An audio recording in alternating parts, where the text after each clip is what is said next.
we don't have lights on. Let's see if this works. I forgot about the lights. The lights never work. God.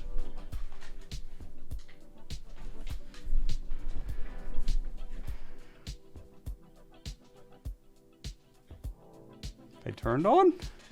Where's the beanie? Here it is. We'll put it on. We'll put it on. It's all nice and clean. We have to... Oh my god. Wait, it is noticeably cleaner, no? Look at that. Isn't that noticeably cleaner? I have to do like a before and after or something. I don't know if I want to do that. Because it's... I think it was... Golden beanie equals thinking cap. Yes, absolutely. And Ciora got the first. You outplayed Dexath this time. Hello, Okami. Hello. Mibio, hello. Welcome, everybody. And Marius and Lap from Dexath. Dexath did get Marius, though. You got Marius. Good one. Good one. Looks slightly lighter. I think it is noticeably lighter. I'll have to put a comparison on Discord or something later. +1 dev skills, +2 charisma. Yeah, -1 strength or something, though, you know? There's gotta be, one kind of trade-off. Yo, I have to have the milkiest coffees. First of all, I like milky coffee. No issues with that. I actually do like it. But I have to put so much milk in my coffee because as like a single person, I can't finish the milk before it goes bad. I just can't drink that much milk. So I make it really milky coffee so that hopefully I can get through the milk a bit better. Hey, Vaxi. Also, there was a Prime during the intro from Destinity. Thank you very much for the Prime. There was a bunch of follows, by the way. Holy fuck, actually. Wow. Oh, I guess it was my video that I put out. A lot of people seem to have followed from my video. That's nice. Actually, the whole content creation thing has been really crazy this past month. It's kind of nice. Like, been getting a lot of follows like every day. Like, even when I open up OBS to do other things, I see new people have followed even if I haven't been streaming. So that's really cool. Sometimes I get random subs when I'm not even streaming, which is really appreciative. So thanks everyone for all the support. Another major, thank you for the follow, Nafut. Another major bit of like, yay moments, hey little dog, is that the VOD channel has hit the watch time requirement. The 4,000 hours watch time. The VOD channel did it. So if you're a VOD channel enjoyer, hello. Chat, say hello to VOD channel YouTube watchers. Hey VOD channel YouTube watchers. Give them a little wave. VOD channel grew up, yeah. People happy.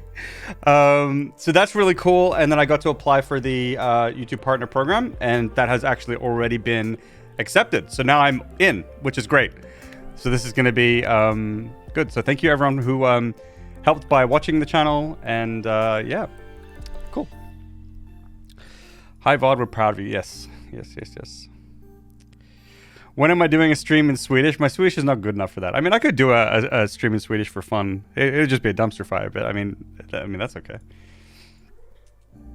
Dumpster fires are okay. Hey, past me. Yeah, well, it depends. Hey, Fabus. All right, today I don't have a solid plan of what's going on. So usually I start off with, what happened, right? What's the progress? And the progress is no progress. Last week was rough for various reasons for me, and I wasn't able to get a lot done. So I think there's basically nothing been done, I think. Yeah. I made some progress on some other things, especially with content creation. I did like a lot of content creation stuff yesterday. I just had the feeling for it. So I actually released that video from yesterday about the Unity thing, recorded some other stuff for another video for next week, and then recorded stuff for another video for, I don't know, in a couple weeks or something. And then have another video ready. So I did a lot of content creation stuff yesterday.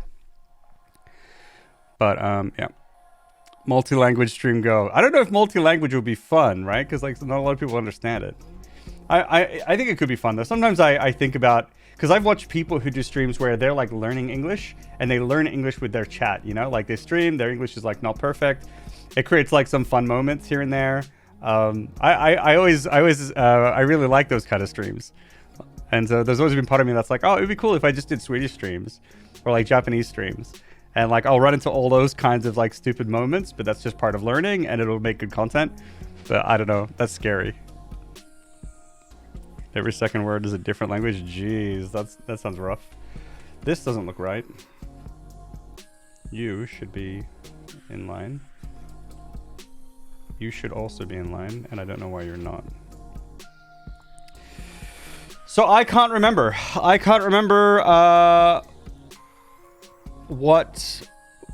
I'm at, or what I've done. The song, What I've Done, by Linkin Park. Marius is here. Hello, hello. I watch friends who stream, who does English and German streams, and I don't mind when she does full German streams too. I don't know why. Yeah, I have a friend who does German streams, Lena, and but she has such a nice voice. She's a good friend of mine. She has such a nice voice.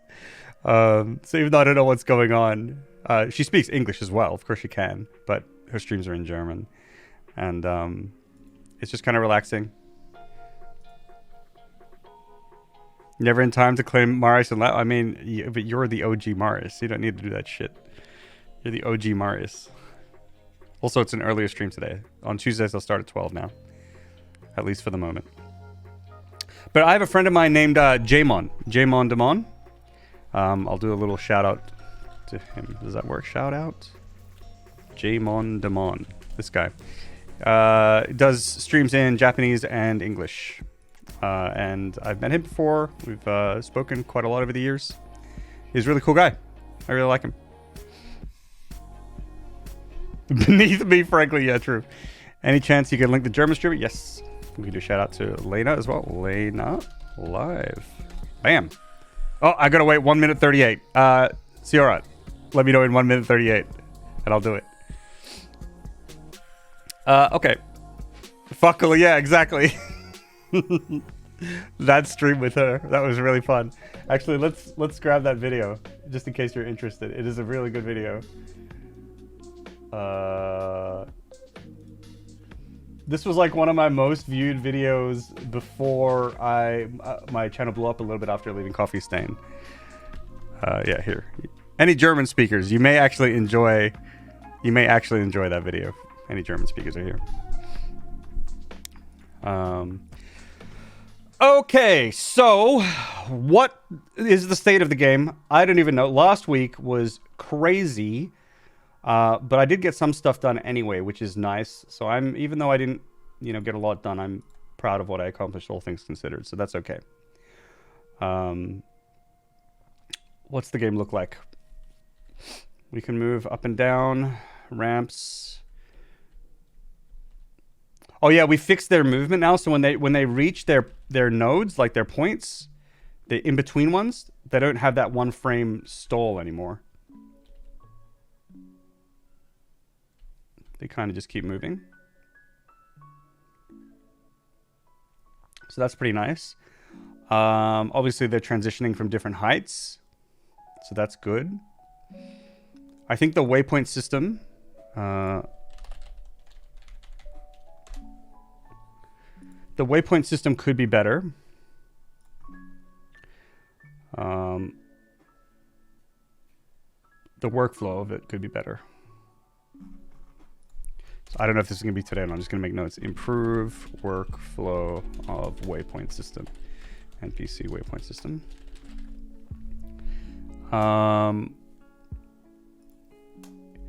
We can just do some grunt work today, which might be nice, because hopefully that will be... I don't have to think like massive picture. I just need to like add different cutscene elements that I can use. And I think those should be fairly straightforward, which I think is good for me and my brain today. Bit of a slow state currently. Yeah, so like a blocking thing would be good. Push and trigger dialogue would be good. Yeah, delay would be good.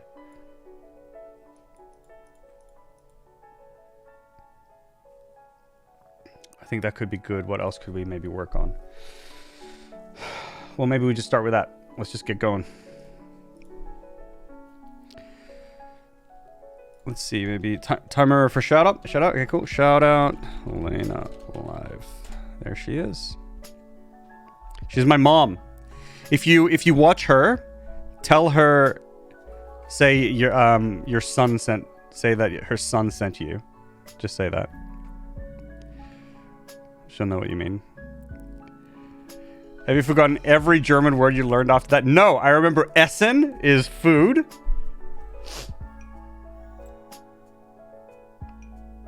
Brot is bread. Oh, wait, horse. Well, Fackel is torch. What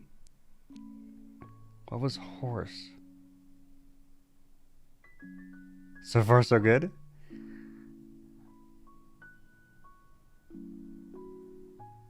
I keep thinking Swedish, Hest, but I don't think it's Hest. Guten Tag? Yeah. That's good day, right? Yeah. No, what's... Fjad? It is Fjad. Yes! I just remembered. Fjad. Oh! Just in time. Fjad mein Bester? What's Bester?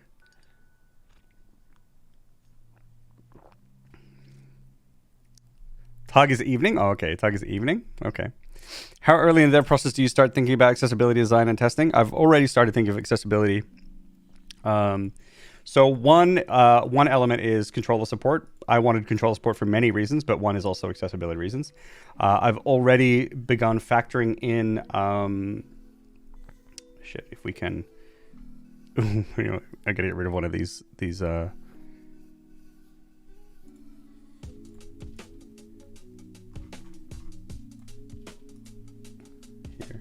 I've already started factoring in font size and being able to scale that and how to handle that with dialog boxes.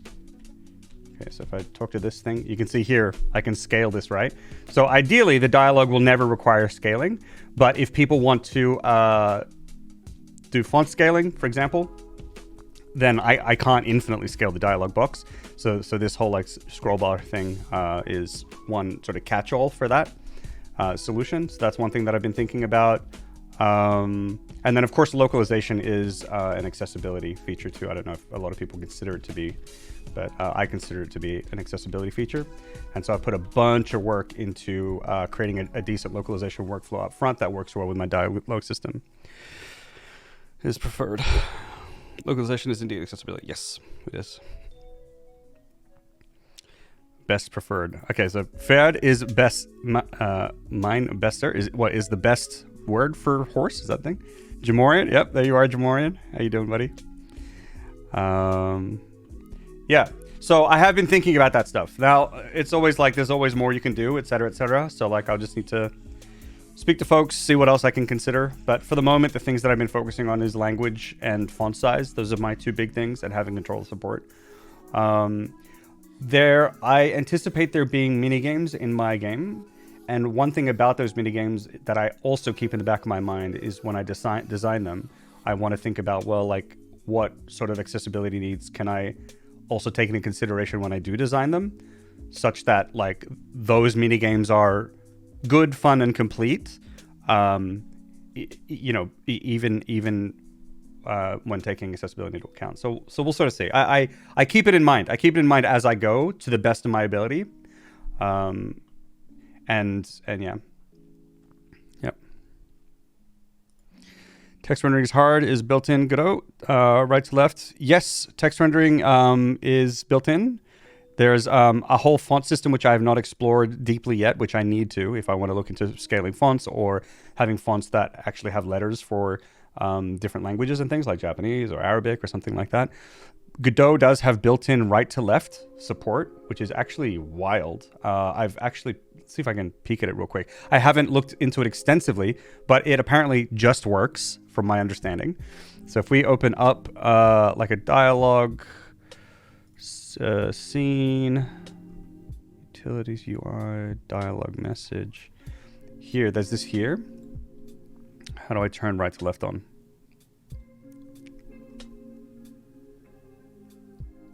I know that there was a way to do it. How do I... Godot enable right to left.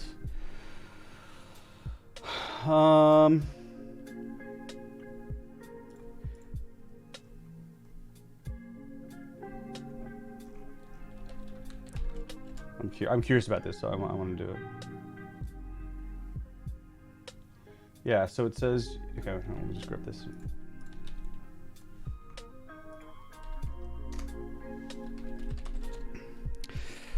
Support for bidirectional writing systems and UI mirroring is transparent. You don't usually need to change anything or have any knowledge for the specific writing system. For right to left languages, Godot will automatically do the following changes to the UI: mirrors left and right anchors and margins, swaps left and right text alignment, mirrors horizontal order of child controls in the container. This is crazy. Uses mirrored order of internal control elements. Coordinate system is not mirrored. Okay, yeah, that makes sense. How do I text direction sets the base section when auto...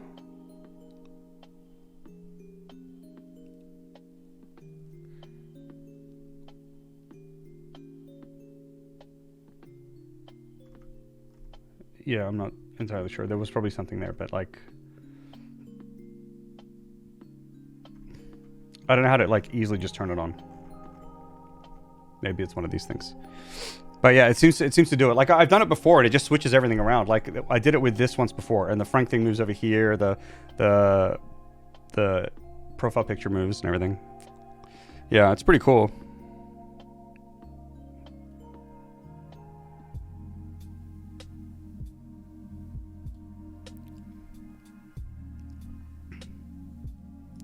I personally ignore accessibility until all the base mechanics are done, so you don't have to refactor as you go. I don't agree with that direction in general, because I think that sometimes the design of what the inherent design of what you're doing can have like serious consequences when it comes to accessibility, such that you would need to redo a bunch of it, or it's just not feasible at all. And so if you keep accessibility in mind as you go, then you don't have to. Then you can come up with designs that account for it and that work with it rather than having to like shoehorn it later. And so like when I think of my dialogue system, one of the reasons I made this was because it would be very easy for me to just save strings. It's a different story if I want to make all dialogue localization, like gathering all that text, and all, if I want that whole process to be exactly the way that I want it, having all of it done early means that I don't have to work against that moving forward.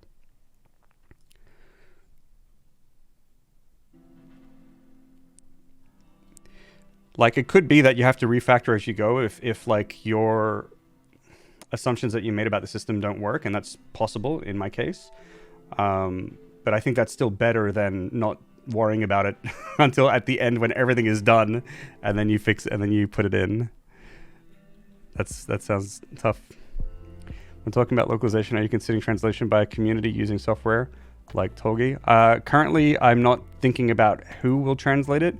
All I'm doing is I have all my text outputted to PO format, which is a standardized format that anyone can translate. Yeah.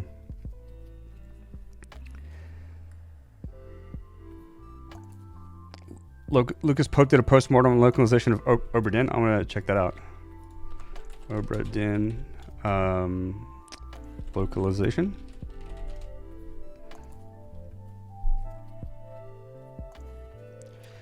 Did he take it into account from the beginning, or did he try to put it in after the fact? Can anyone find is there like because I know he did blog posts. I don't want to watch. Sends out localization hard. It's the Ars Technica one? Is it this one? Words are hard, true.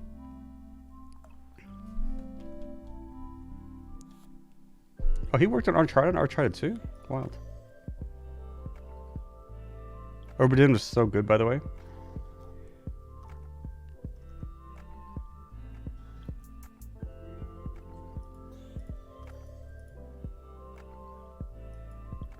Ah, see, he did the polish first, yeah.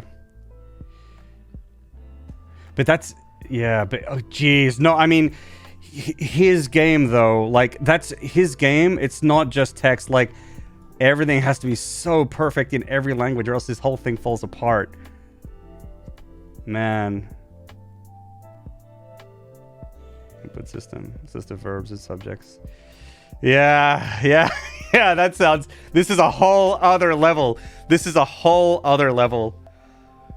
I couldn't imagine. I couldn't imagine taking on such a challenge. Just what is a phrase? Yeah, exactly. I don't know in this particular case. I don't even know if he started with it. I don't really know how that would have even helped too much, because it might have helped on like the architectural sense. Again, assuming all of his assumptions of how things will work is correct. But the problem is he's like working with like nuances of every language, right? The game is based around that. And so I don't even know how you even prepare for that. That's incredible. Yeah. That game was so good. That game was so good. And it was weird because the first time I played it, I think I played it for like 20 or 30 minutes and I was like, this is weird. I don't like this game. But it was made by Lucas Pope, so I know I'm wrong. And I came back to it later and I was like, yeah, I was wrong. The game's actually really good. It's so good. It's such a good game. I don't know why. It must have just been, maybe I was in a bad mood or something when I played it the first time. I'm not sure. But Lucas Pope is one of those devs that if you play their game and you don't like their game, you're wrong. It's just one of those devs. Valid address worldwide. Yep. Yeah, as someone who lived in Japan, addresses there function in a really, really bizarre way. Well, to me, they're bizarre. But yeah. Too good to be bad. Yeah, exactly. Yeah, that was one of those games that I knew it was on me, that I wasn't enjoying it. Sometimes it is. Sometimes you do just play the game wrong, you know? But no, I ended up playing that game completely, and I got every achievement. I loved it. It was such a good game. If you haven't played Obra Dinn, play it. It's very good.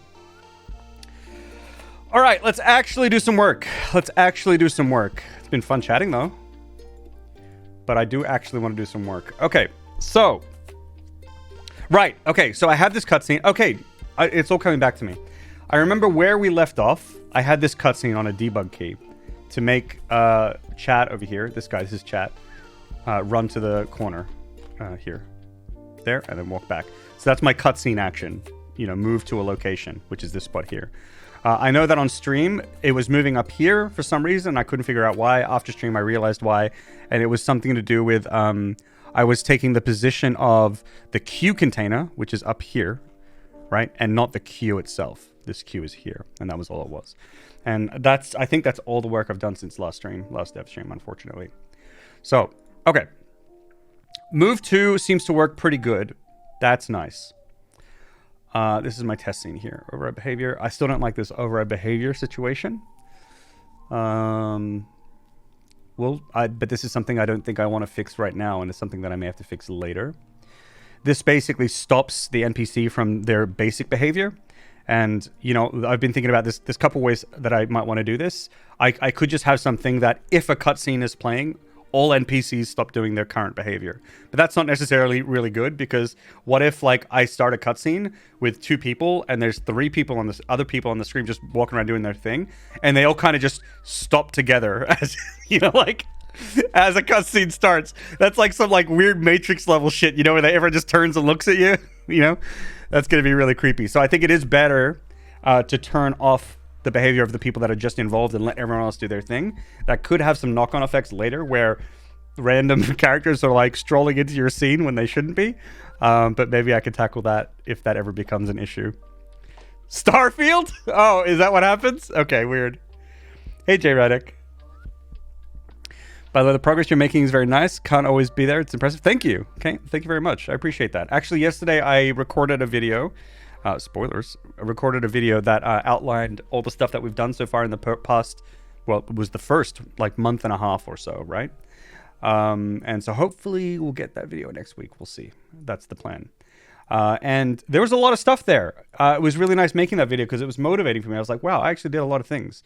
It doesn't really look like much because I haven't done much on the on the looks of things, right? Like there's no level design. The art is garbage except for Frutchy's sprite here, which is perfect. My animation on the other hand is truly incredible. But there's actually like a lot of systems built in, which is great, which is really great. Yeah, looking forward to getting that video out. Hopefully it turns out pretty good. We'll just watch your soul as soon as you come to any NPC. It's so geez, that's kind of strange. Okay, well, that's not what I want for my game.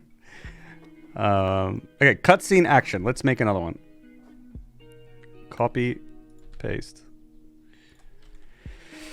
Let's do a cutscene action dialogue. Dialogue message. Let's do that. Let's do dialogue message.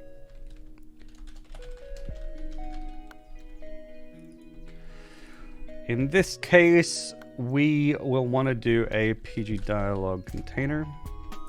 I was also thinking of doing a deep dive on my localization system because it is really fucking convoluted. I don't know if it's actually good, but it works really well and enables a lot of things. So that's great, but it could also be that like some actual like proper expert with Godot will be like, actually, if you just did this, it would have been fine. But I get the feeling that's not the case because it's very confusing. RPG.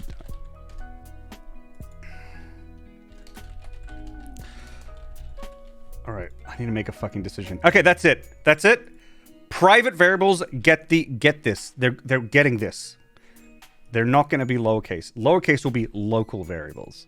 Okay, that's my decision for my standard.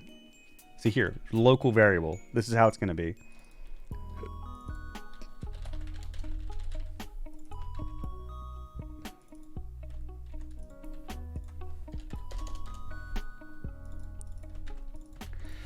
We're also going to need an integer, which will be the dialogue index. Bum, bum, bum. Bum, bum, bum, bum, bum.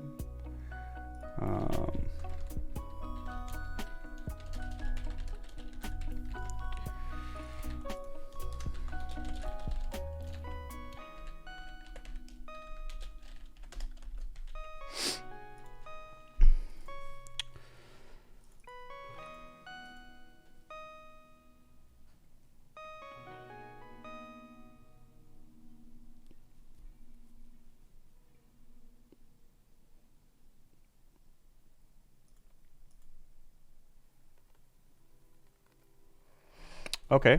Yeah, this is immediately tricky.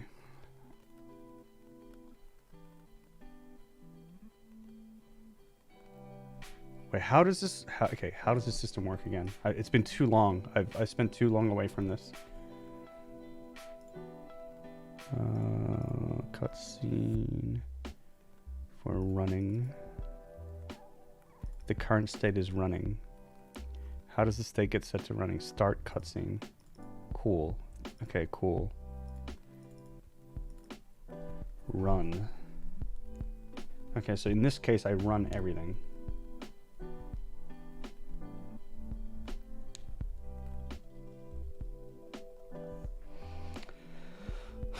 Okay, actually, I think this is okay. Yeah, actually, I think this is okay. This is fine. All I need to do is push dialogue.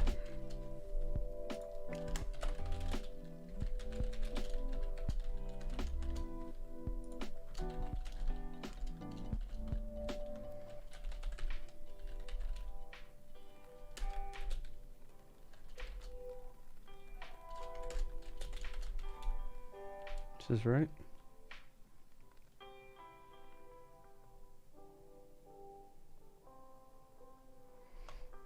Yep. I guess we probably don't need this started thing.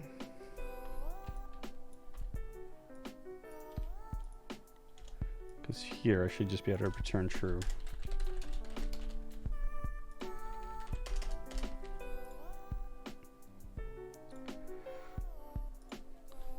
Oh, I am missing lights. It's kind of darker than usual. 1 second.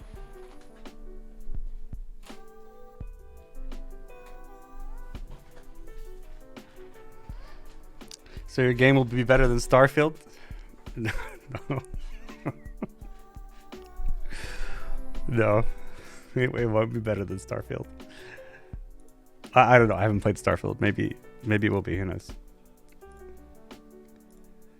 I have no idea what my game's going to be like. It might be really bad. But I just want to have fun making it. Okay, here. How's this work? Here. Cutscene. This is pinned. Good. You pin. Pin you as well. This one could probably go. Yeah, so current run, it returns true if it's done. And then we remove the action. That's great.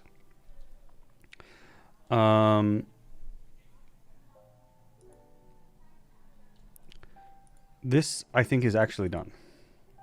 That was actually pretty easy. So the thing that I'm thinking here is whenever I push a dialogue, the dialogue window immediately pops up. The second the dialogue message box gets dialogue, once there's dialogue in the queue, it immediately shows. So I was thinking before, how's that going to work if actually I want there to be, you know, people to walk first and then speak, but that's we're gonna handle that, right? Because like I want like a blocking action as well. So I could say walk, block, which is wait till everything else is done, and then continue, right? And I can do that in the cutscene here by like adding actions like this. That's what I want. Maybe we can clean this up with some helper stuff. So it's just like push, move, you know, cutscene, move, cutscene, whatever, and then maybe there's a more convenient way to handle that. Make it a bit cleaner, but I can deal with that later when after the functionality is done. Jahul, thank you very much for the sub. Much appreciated. Much appreciated. 2 months straight, pretty cool. Jace, do you play mobile games? Not really, although I have been playing a bunch of Pokemon Go.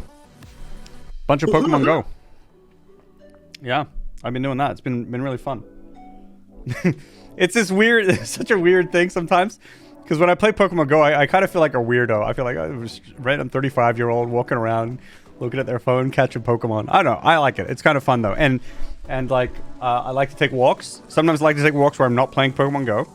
But then there are times I like to play, I take walks for Pokemon Go, you know, to finish certain tasks or whatever, and then it gets me, I end up walking more than I normally would. So I think like overall it's good for me. It's just also important that I go on walks without the game as well. I think that's important for my brain as well. But yeah, I really enjoy that. But there are some times where there was a funny moment a couple weeks ago. There was a fucking Zapdos nearby. Yo, there was a Zapdos, right? And that's a tier 5 raid. And I'm like, I can't kill that by myself. I mean, I don't know if anyone can kill tier 5 raids by themselves. I'm not sure if that's possible in Pokemon Go. But I was like, well, I'll go over there and we'll see what happens. And I'm sitting there and I'm like, I queue up for the thing and I'm like, well, it looks like no one's fighting. This kind of sucks. And then it was super weird. A bunch of kids just ran around the corner and I'm like, these kids want the Zapdos. I know it, right? And then bam, all these people start joining my lobby and they're all like level 40 plus, right? They're all insanely strong. And I'm like, these kids saved my fucking ass here. And then I got the Zapdos. It was very fun. Just as a child who got older and suppressed their inner child. Exactly, Dexap. It's okay to have fun. But it was. I just thought it was really funny. I saw this army of kids just run around the corner, and I'm like, "Oh, my saviors are here! Saved by youngins." Yeah. What team color is that? I'm blue. Is it Articuno? I'm the blue color. Yeah. I know you can await for event in GScript, but about C#. Yeah, you can do coroutines in C#. And I've been tossing up, like you can see here in my notes. I was thinking, you know, do I want to go with coroutines or not? I would prefer not to if I can, but if it would be like much easier and just better in general to do it, then fine. But currently, my current system doesn't require that. All I do for the cutscenes is I actually front load the cutscene, right? I push all the actions, and then the cutscene just plays out. That's the way this works, and so it doesn't. I don't need the coroutines, and so I can just use blocking, like a blocking type, and that will sort of work. Yeah. Team Blue, for the win. Yeah. So that's pretty fun. Okay, so here, move to, and then they'll say something, and that's it for now. Okay, so move to dialogue message. This cutscenes have a dialogue assigned to them because they will cutscene dialogue because they will often have dialogue, but they don't need dialogue. And then we'll just give it the first message. Okay. And that will be the new cutscene as it is now. Let's give it a test. We have to make a dialogue message first. We can take one of the other dialogue messages, actually. Well, actually... Where are my resources at? Resources, dialogue... NPC... Dialogue tree... Yes, sure, take the trees dialogue. Here.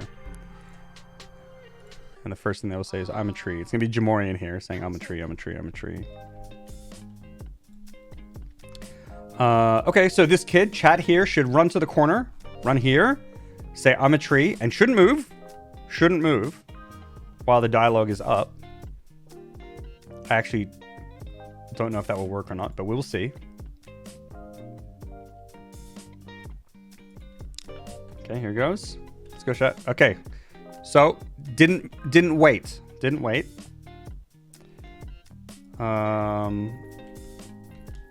But that's okay because I didn't have a block command. Also, I don't know what happened. Here, let's do this again.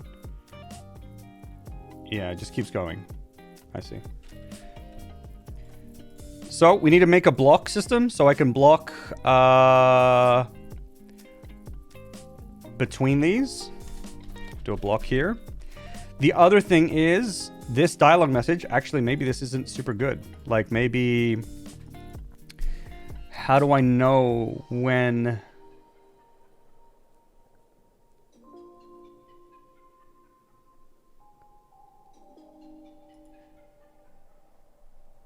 Maybe this should return true when this dialogue goes away.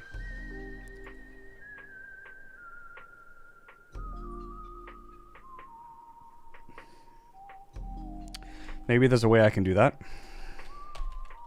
PG Game Master.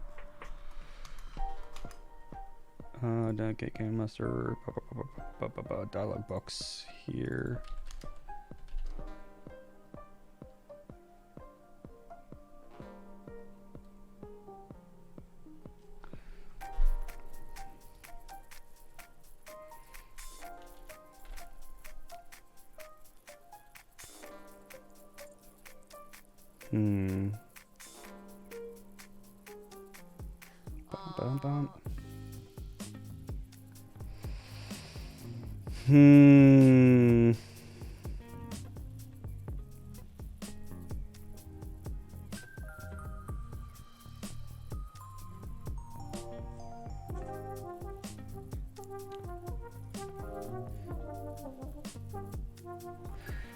Okay, something I could do is I could store the current dialogue container in index, and then I can compare. And then I could compare them, maybe. Pause to check and hydrate, thank you. Oh, I got no water. I'll be right back.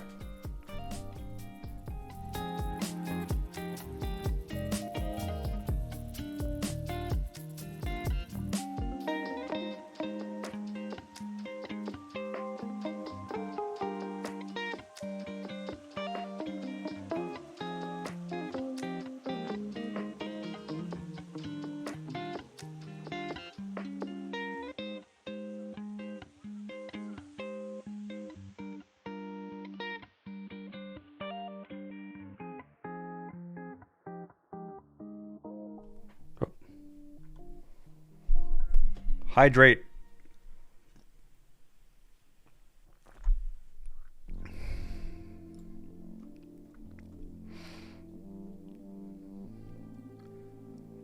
Your team red decks that. Oh, okay. Pokemon Co made new Pokemon Go style game, but instead going you're sleeping? What? You're as young as your faith, as old as your doubt. As young as your self-confidence, as old as your fear. As young as your hope, as old as your despair. Interesting.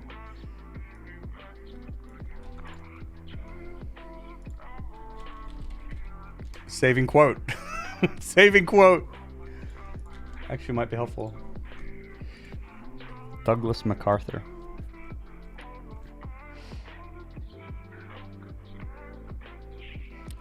Oh, geez, woke up right. I see. Jeez. Man, I can't sleep that easy. I envy people who can. I envy people who can. Okay, so we can maybe have current dialog container. Current container. Oop. Wait, I'm just equals now.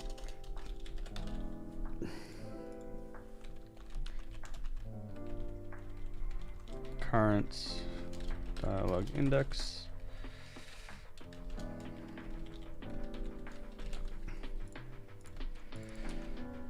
I don't know, I guess it'd be whatever. For now, maybe we can have like just a comparison thing. Is currently showing dialog container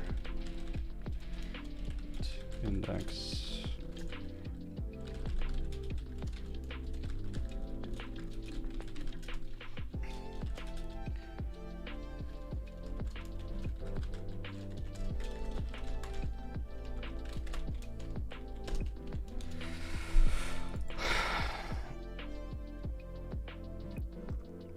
And then this will need to set it each time.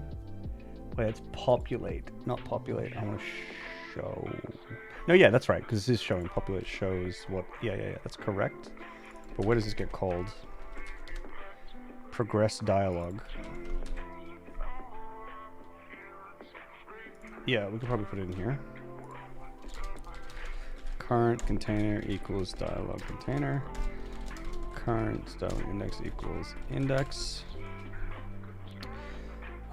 Maybe we should reset them potentially when we close. Close dialog. Current equals null. Current equals -1. So those can't ever match. Then here we can have the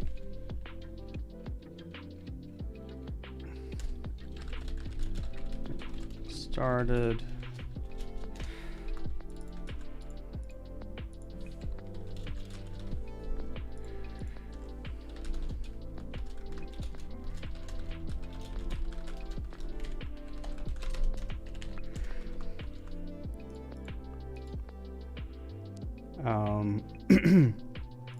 Maybe we can have this as a stage. Again, these variables here will just be, they're just solo. They're just for the functionality here, so it's not that bad. So it could be highly special. What do I want to say here? Right, switch. It can be highly specific or specialized to this part. It's fairly contained, is what I'm trying to say. I wonder if a switch would make sense here. We don't use enough of those.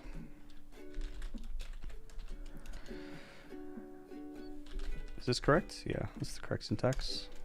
Do people usually do this? Or is it like this? Like this, right?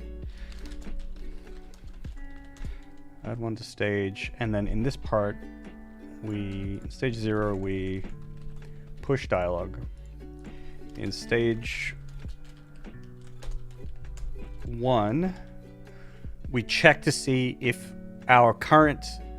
if we are being shown, if this dialog message is being shown. GM dot or game master.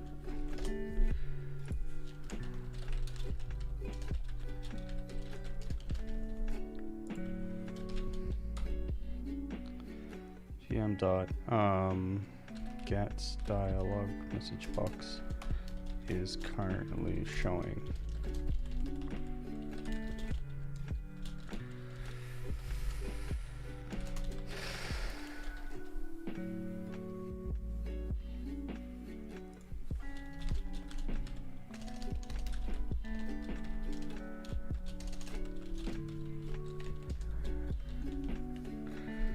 Doesn't work?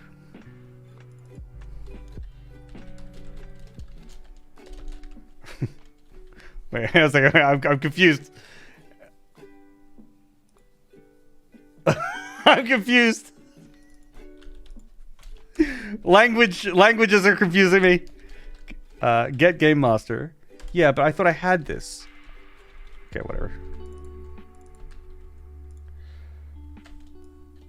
Wrong programming language. So that's if we're matching, and then case 2.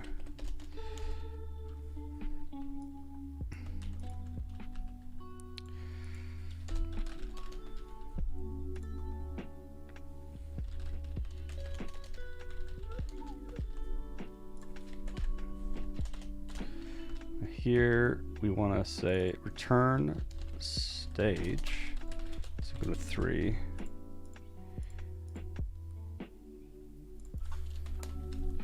So here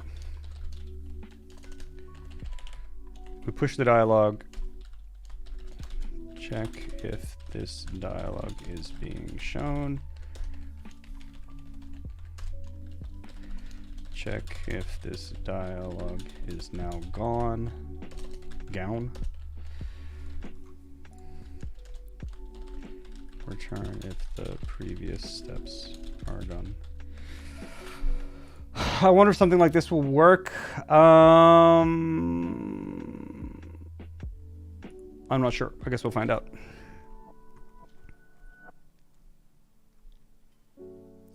Pokemon Sleep.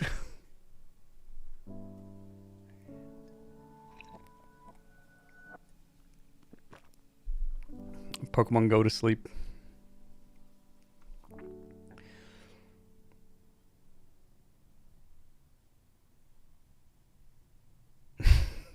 Wait, not even kidding. Is Pokemon Sleep? Wait, this is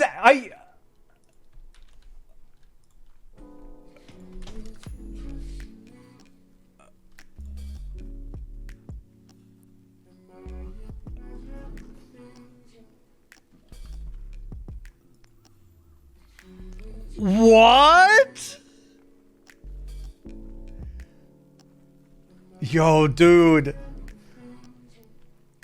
Oh man, I need to get a picture of myself and put. Dude, yo, imagine how good. Have you guys ever thought about this? How good a Snorlax's sleep must feel. Oh, like look at this. Imagine sleeping like this. Oh, that looks. I feel refreshed looking at this Snorlax sleep. Holy cow.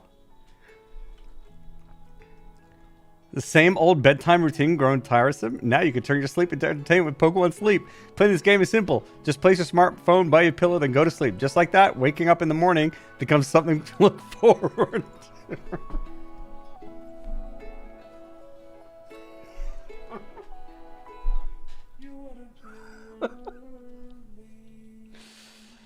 Oh, yeah. I'm sure a lot of people play this game on Sunday nights. And then I have to wake up on Monday morning. They're like, I need something to look forward to. It's fucking Monday tomorrow. Jeez. Your adventure takes place on a small island where you'll carry out research on how Pokemon sleep. You'll work with the large Snorlax who lives on the island, and Neroli, a professor who studies Pokemon sleep styles. Place your smartphone by your pillow, and when you go to bed, to record and measure your sleep. The longer you sleep, the higher your score. Well, I fucking lost. The higher your score in the morning, and the more Pokemon you'll see appear around Snorlax. Your nights of sleep will be classified as one of 3 sleep styles: dozing, snoozing, or slumbering. Not even resting. It should be rest, right? And in the morning, Pokemon that sleep in similar ways will come gather around Snorlax. Oh, stream yourself playing Pokemon Sleep. Yes. Fives, thank you very much for the follow. Also, Mr. Andy, thank you. You may even discover a Pokemon sleeping in a rare style you'd hardly ever get to see normally. Each Pokemon has a number of different sleep styles. Yo, I have major sleep issues. I don't even know if I can play this game. Even easier when you use Pokemon Go Plus, which allows you to keep track of your sleep with a press of a button. Pokemon Go Plus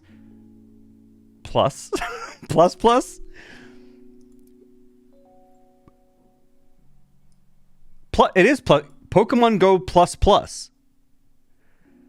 Uses Bluetooth low energy technology to link with Pokemon Sleep. And when it's time for bed, just hold the device's central button, place it on your pillow, and go to sleep. Not only will Pokemon Go Plus Plus help measure your sleep data, but Pikachu's familiar voice can give you cute prompts when it's time to wake up or go to sleep. I'm fucking downloading it right now. I'm downloading this right now. Are you kidding me? Sorry, I understand that there's a stream happening right now, but I'm busy downloading Pokemon Sleep. I'm sure you all understand.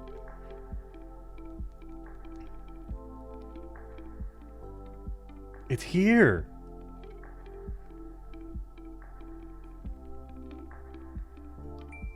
Downloading.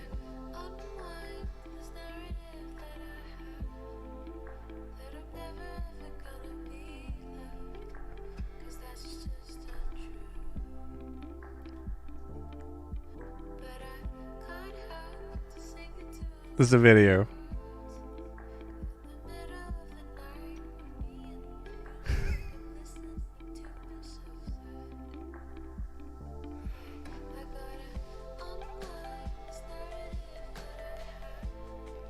All right. Cool. Hey, Das Nutty. Better than downloading. It's cheaper than downloading Unity. Maybe it was made with Unity, though. Wait, maybe it was made with Unity. Oh, no. Minus 20 cents. Oh, no. I'm sorry, developers. I have to buy something now. I have to buy something so that they can stay alive. Oh, shit. Was this made with Unity? Oh, no.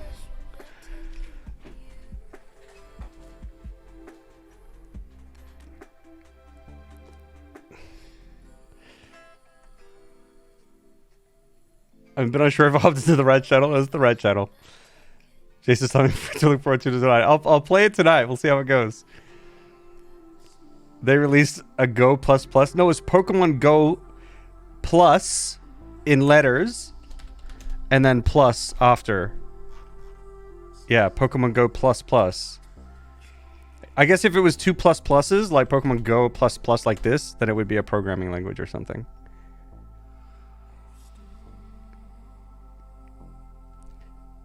Sequel could probably be called plus plus plus, yeah.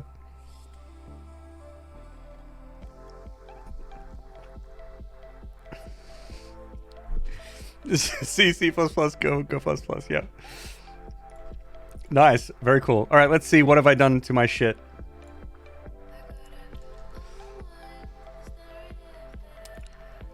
Pokemon Company has enough money, right? Yeah, they have enough money.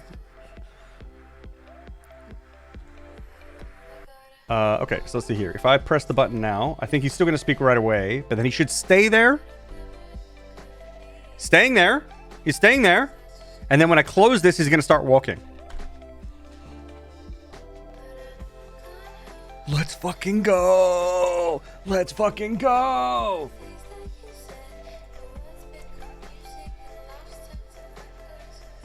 Oh, dude, how did that work? I can't believe that worked. No, there's no shot that worked.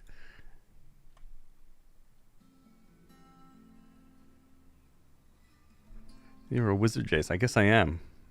Bzzzt. See, I'm a bzzzt. I'm shooting wizard beams. Bzzzt, bzzzt, bzzzt. That's what they sound like. That's why I always lose when I play D&D. Because I'm like, I'm a wizard. Bzzzt, and then nothing happens. Actually, I never played a wizard. I only played warlock. So, okay, when I play D&D with my friends, I play a warlock. And, you know, the bread and butter of the warlock is the Eldritch Blast, right? But in our game we call it Vominos Blast, and every time it's fight time, I just start flinging Vominos Blasts left, right, and center, and all the enemies just drop. Will you put a fallback where if it cannot reach? It might already do some kind of like collision pushback thing, Phobos, but currently these cutscenes will be like they're for me to craft them specifically. So there really shouldn't be any kind of issue like that unless there's an NPC that walks in the screen. Like this isn't like a pathfinding thing. Yeah, but I mean, we can see if that issue it could potentially arise, and if it does, then I'll have to do something about it. How long do you use Godot? Just started? Yeah, about a month and a bit ago I started. Yeah, pretty new to it. Still pretty new to it.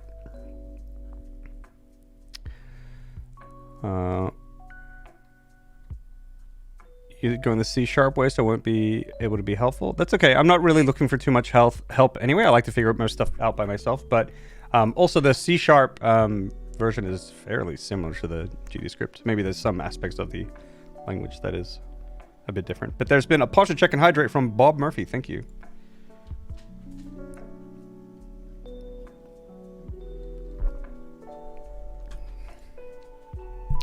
Players know how to break games. It's true.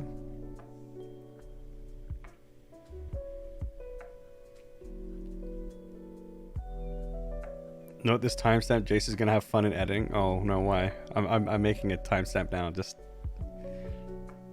editor, you could check out what happened in the past 5 minutes. Yeah. Okay, next up. Oh, with the wizard bolts, of course. Yeah. That makes sense. Okay, so let's do a blocking action. Just kidding. Let's take a break. Ads! 3-minute break. Stretch your legs. Get some water. Take a short break. Be right back in 3 minutes. See you soon, guys.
Welcome back, everybody. The ad break is over. Hope you had a good break. Rest. Hope the ads, if you got them, were exhilarating. Truly exhilarating. Okay. Cool.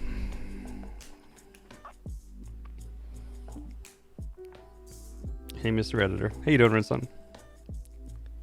Wow, the graphics of Pokemon have really gotten better. They're getting better. They're up there. Lumen on. RTX on.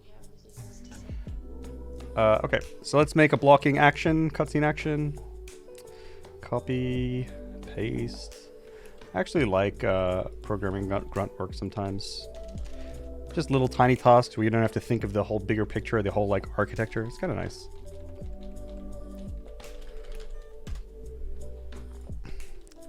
It's kind of nice.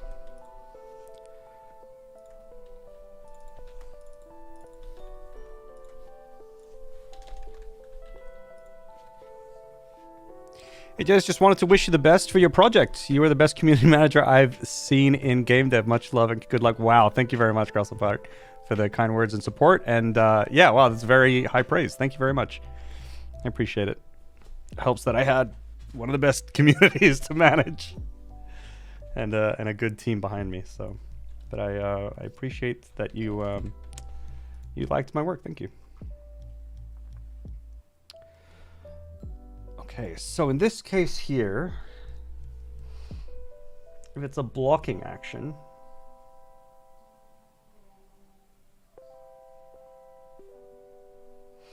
maybe what we can pass in instead is PG cutscene, so we can actually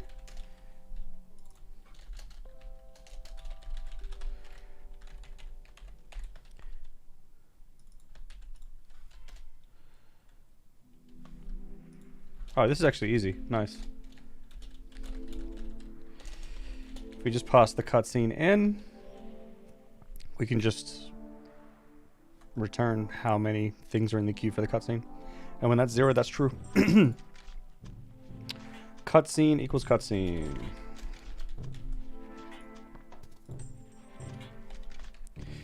Now, it's entirely possible, we'll see, if that the cutscene, this could run before there. Ooh, well, hang on.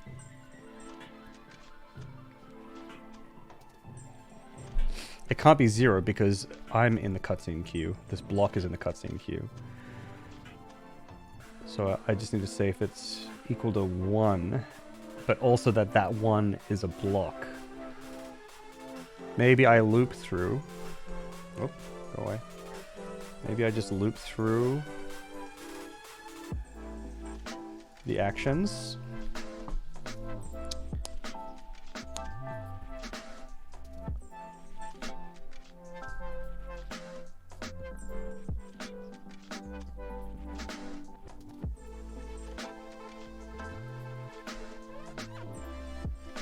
No, what I need is if the first element in the queue. Oh, jeez.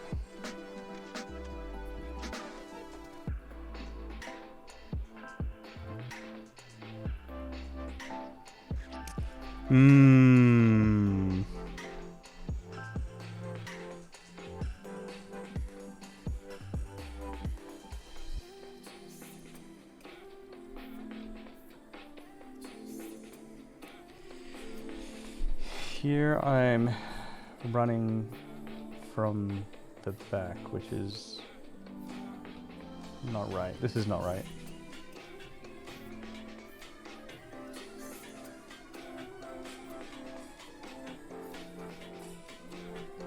I need to run from the front.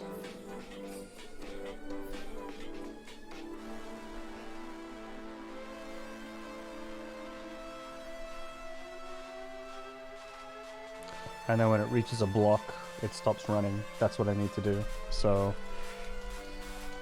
run from front to back. Stop looping on block. Continue looping if block is first element.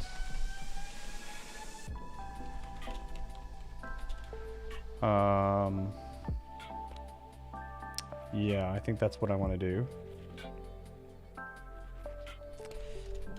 Do I remove stuff as I go? Remove complete things? Maybe I just do it like with like, can I do it with like a link afterwards maybe?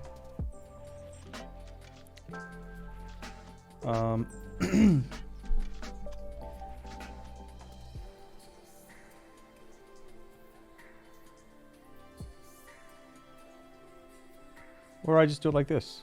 If it's true, just remove here. Because we're doing with the count going up, this actually should just be fine. Less than this.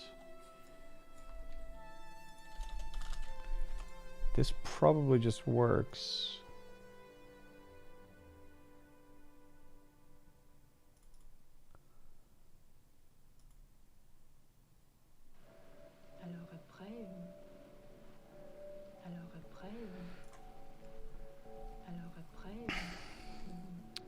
Are any of the game's visuals done? Curious what art style you're going for? No, none of it. Nothing that you guys see here is going to be in the game. And I mean, Frutchi's beautiful sprite here is very, very nice, but that won't be in the game. This won't be in the game. Nothing will be in the game here. Yeah, literally nothing. But it will be this top-down 2D pixel style. It's just...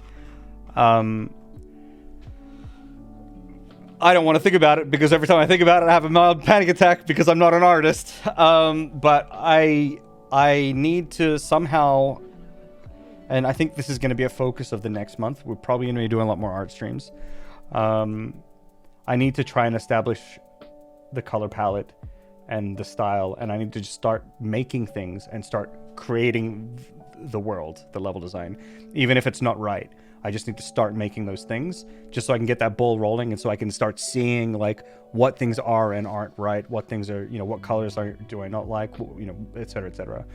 And then I'll have to just develop from there, because unfortunately I'm not experienced enough as an artist. Actually, I'm not an artist. I'm not even experienced at all as an artist. I don't know how to make those decisions. I can't look forward and do that, you know, in the same way that I can with programming. Not that I'm a great programmer, but like I can program. I just can't do art. Haven't been able to catch the VODs yet, so I'm discovering all new features since... Okay, cool. At once. How's it been? It's been pretty good. Making a lot of progress. We're getting there, yeah. Program art for the win. Yeah. Ramps, yeah. So, for example, those ramps, they're going to have to be stairs and stuff like that eventually.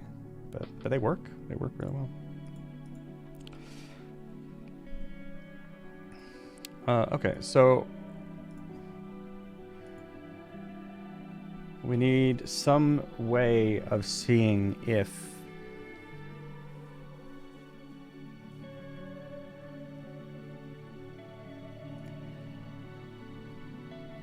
something is a block.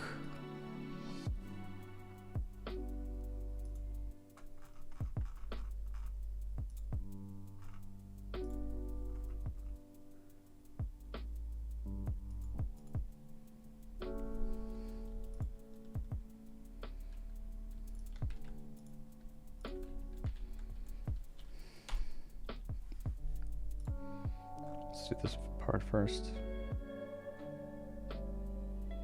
Current actions.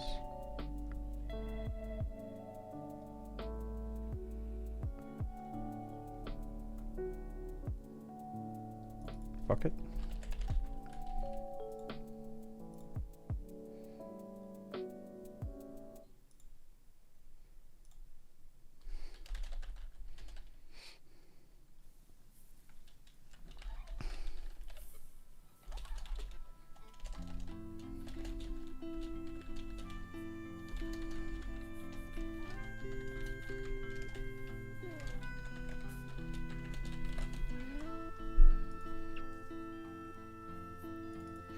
So this is true. This is complete when there's only one action left. That's not true. Not one action left. The count is greater than 0. And the first element is this. Then this is true.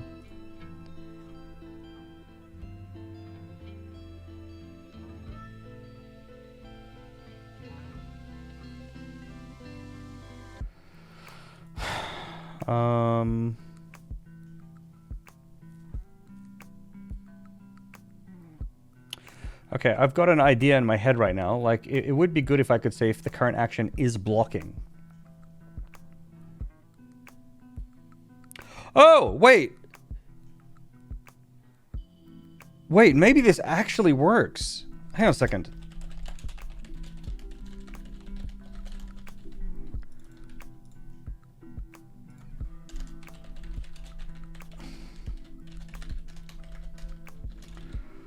Return false, return true. Move to... Where's my move one? Here. Pin, please. This one was false.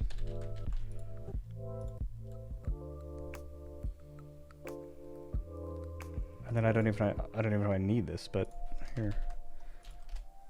This is true. So dialogue messages are blocking. Then what I can maybe do is we can run what's here. If it's true, we remove it. Else, if current actions dot is blocking, then we actually break out of the loop and we don't run anything else. This may solve things. We could even, this actually could start.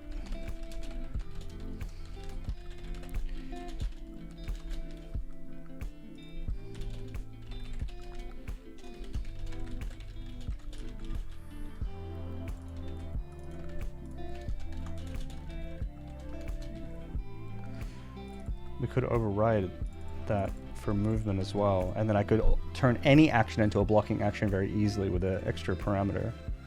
So for example now,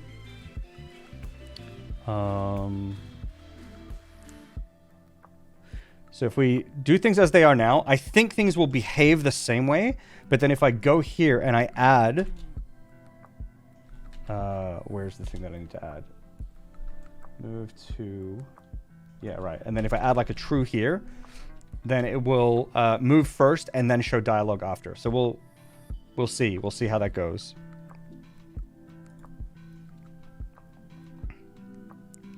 Yeah, it's an interface anchor. Yeah, that's correct.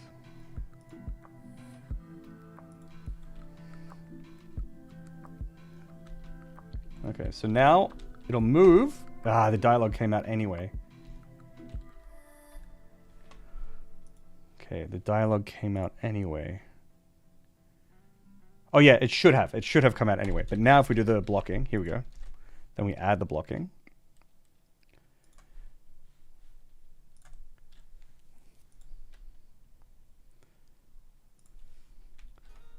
Oh, moving.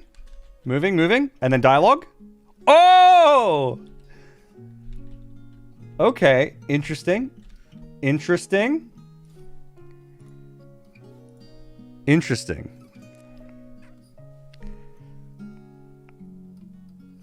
The color of it was different. It was bothering me the whole time. Oh, I see, I see.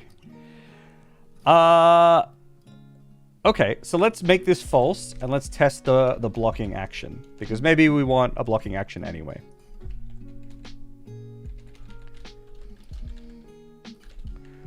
And what we want to do is we want to pass this to that. Okay. So this should do the same thing. The character should move and then dialogue at the end.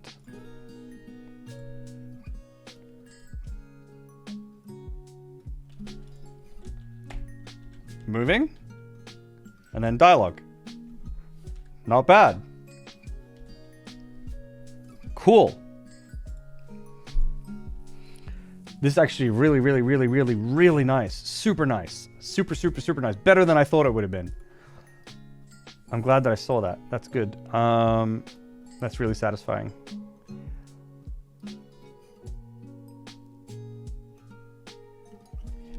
Rare behavior is the character thing. Correct. Good.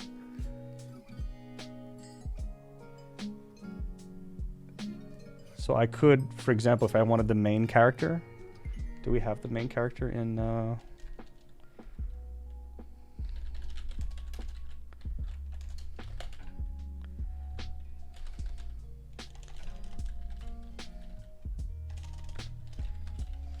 don't think I have something for it. I mean, I could just, yeah, just do this. I'll have to think. So, like, what I want to do is I'll want to, Oh boy! Hashtag trying to hold subshare to not destroy video. Jace wide 1, Jace wide 2. trying to hold sub share? What do you mean, Ritza? Thank you very much for the sub. Hype, hype, hype. Good, no alerts. Oh, I'm completely distracted, completely derailed. No, I'm fine. So, yeah, I don't want to make the assumption that if a cutscene is running that the main character doesn't move. Because who knows? Maybe you want, like, a cutscene to play off in the distance. Who knows? Who knows, right? But anyway, these cutscenes are super malleable, right? I can give it whatever variables I need and then hand them in, so... And I can also fetch stuff myself. So if I need the main character, I can always just look through the tree and whatever. So it's not a big deal. For now, let's just do this. I want to try something. So if I go main character dot override behavior true, and then we false. All right, now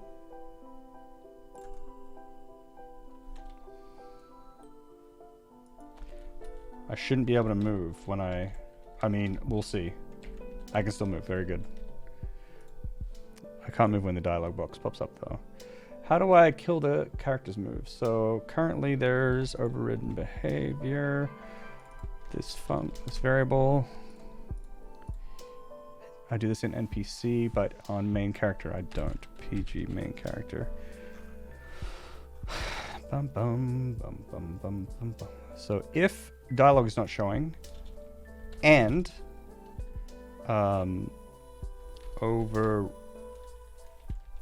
behavior overridden and not that.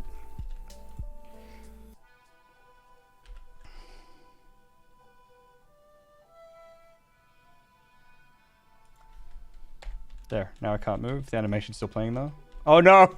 Here it is! This is the situation that you're talking about! Oh no! It happened! It literally happened!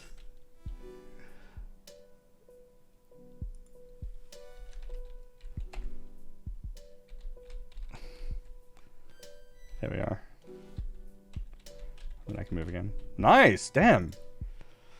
So I'll want to make something like yeah, maybe play an animation. I think that would be good. Yeah, this is fine. I can add a bunch of dialogue. Delay is important. Okay. Quick bio break. I'll see you guys in a moment. I don't know. Maybe I should just play ads again. I don't know. Okay, guys, experiment, right? We already did the 3-minute ads. If I do another 3-minute ad now, I'm hoping I'm hoping it will add another 60 minutes to the ad timer, and then we'll have 1.5 hours of no ads. Okay? I'm just trying to like min-max the fact that I need to be away for a little bit, okay? So I'm going to try the ads again. We'll see how it goes. It will reset the timer fresh. So we'll only have 60 minutes. That means you guys get scammed 30 minutes. But I need to take a break right now anyway, okay? So I'll see you guys in 3 minutes. Okay, we'll see. We'll see. Science.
1 hour and 32 minutes.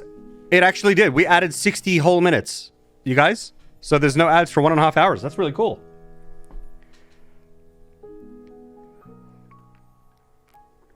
Yeah, super good. Super good. That's nice. I'm sub, baby. No ads for me. Thank you very much. Thank you very much. Okay, you got sub gifted either way. Yeah. Get any ad, and I'm no sub. Don't have ad blocker. Yeah. So like the way that the ads work is like Twitch needs to have ads to serve to you given your region and all these other random fucking factors. And if they don't have any, if they're out of ads, then you just don't get any ads. Yeah. Can we extend that though? Extend what? The amount of time without ads, or what do you mean?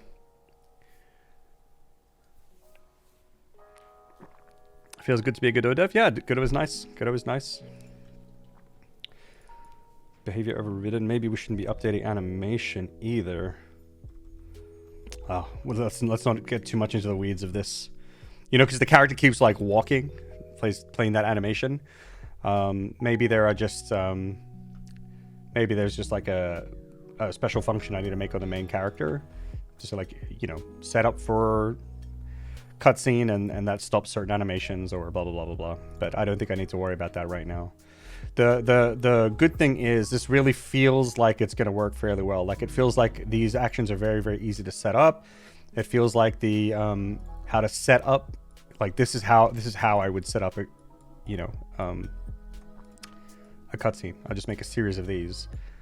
I can have blocks. I can, you know, if I need to do branching paths, I don't know if that will be a thing or not, but you know, I can always do some stuff and then add different parts of a cutscene, you know, in one block or another.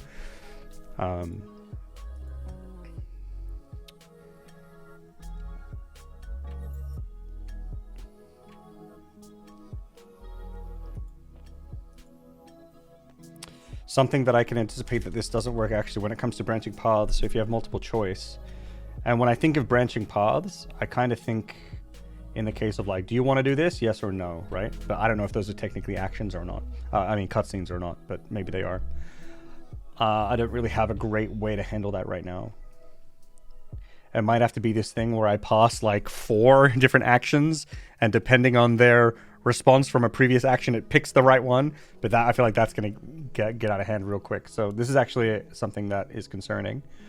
But I don't think I need to worry too much about it just right now, because I don't even know if it's an issue.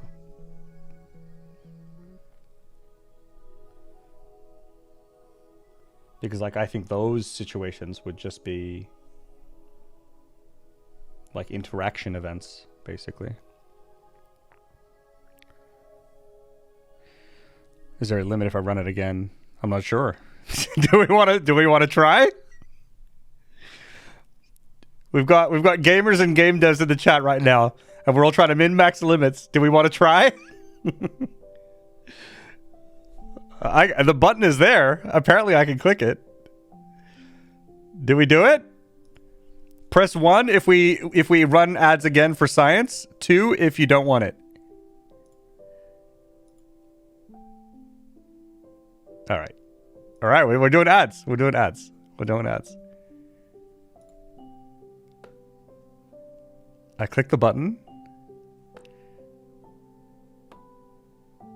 Nothing is happening. Maybe it's too soon. Nothing is happening. I'll click it one more time. Nothing. Too soon. Yeah, too soon, I guess. Twitch preventing sadistic streamers from ad abuse. Oh, yeah, I mean, fair enough. That's reasonable. No complaints here. But, yeah. Hey, Hannah. Yeah, experiment success for sure, for sure. We have come to a conclusion. Yeah, I feel like if you could just spam your ads, that would probably be pretty bad. Pretty bad. I don't think that's what Twitch has created that system for. Okay, so let's make a delay. We'll make a delay action. Let's do that.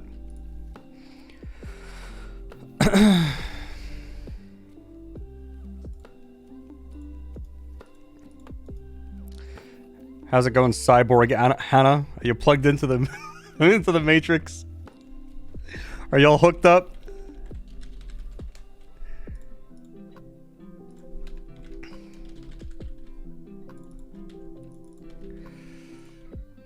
Okay, so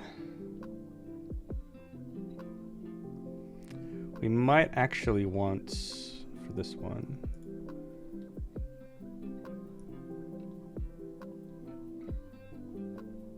Where's the blocking here? This one.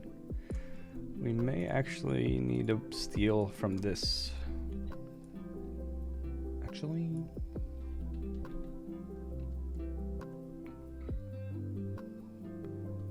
Ooh, I think it's possible that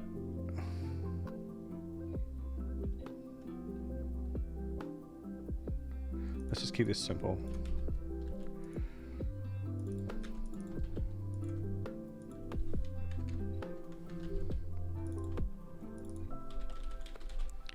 Ready for deployment? Nice.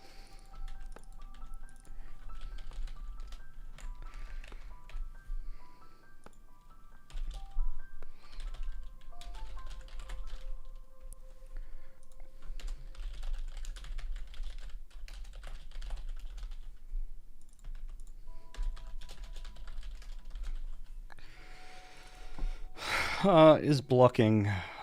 Yeah, this is the thing. Maybe we want...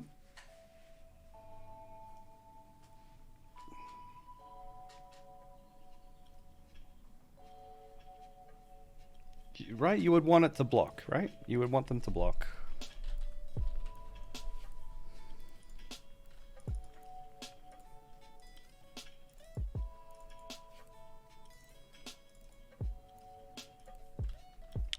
Sure. All right, how do we do this timer?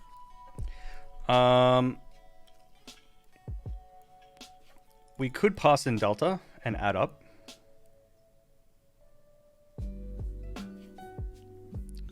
That means constantly passing delta in, but maybe that's reasonable. I would have to go through and change all these to have delta. That's reasonable. There might be some other way where we can use like a system clock and say... Is that reliable?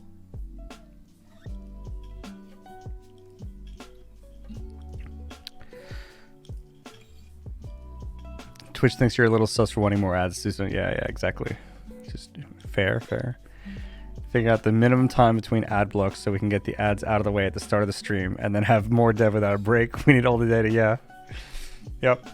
Although it might be good for me to take the frequent breaks. I'm sure that there's a lot of developers like this, or a lot of people, but I'm the kind of person who, like, when I'm in the zone, I will just stay there and I just want to keep going.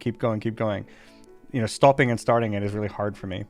So I just want to keep going, even if it doesn't feel good, even if I'm not working as well as I could. You know, I just like, no, I don't want to be distracted. I want to just keep going, you know? So I think it's great that I have these like hourly 3-minute breaks. It's probably really good for my body and my brain. I think passing delta in makes the most sense. That's what I think, actually.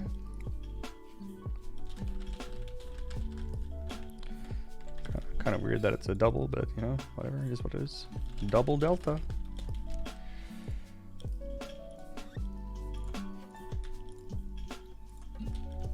Oh god, what happened? Everything's fine.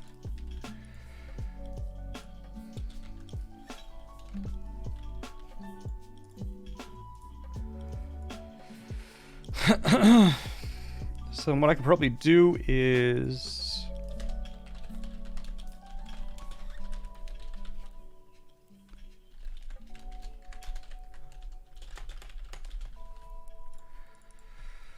Then when we run the timer, what we do is we just go current timer,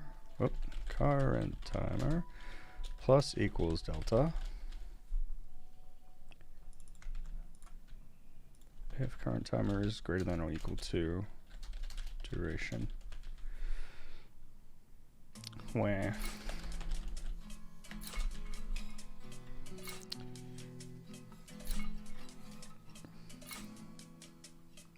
that's probably it. That's probably all we need to do. Okay, so now we'll make the cutscene. The cutscene can be... Where's my cutscene? Where my cutscene at? Oh, hold on. What's wrong with this? Oh.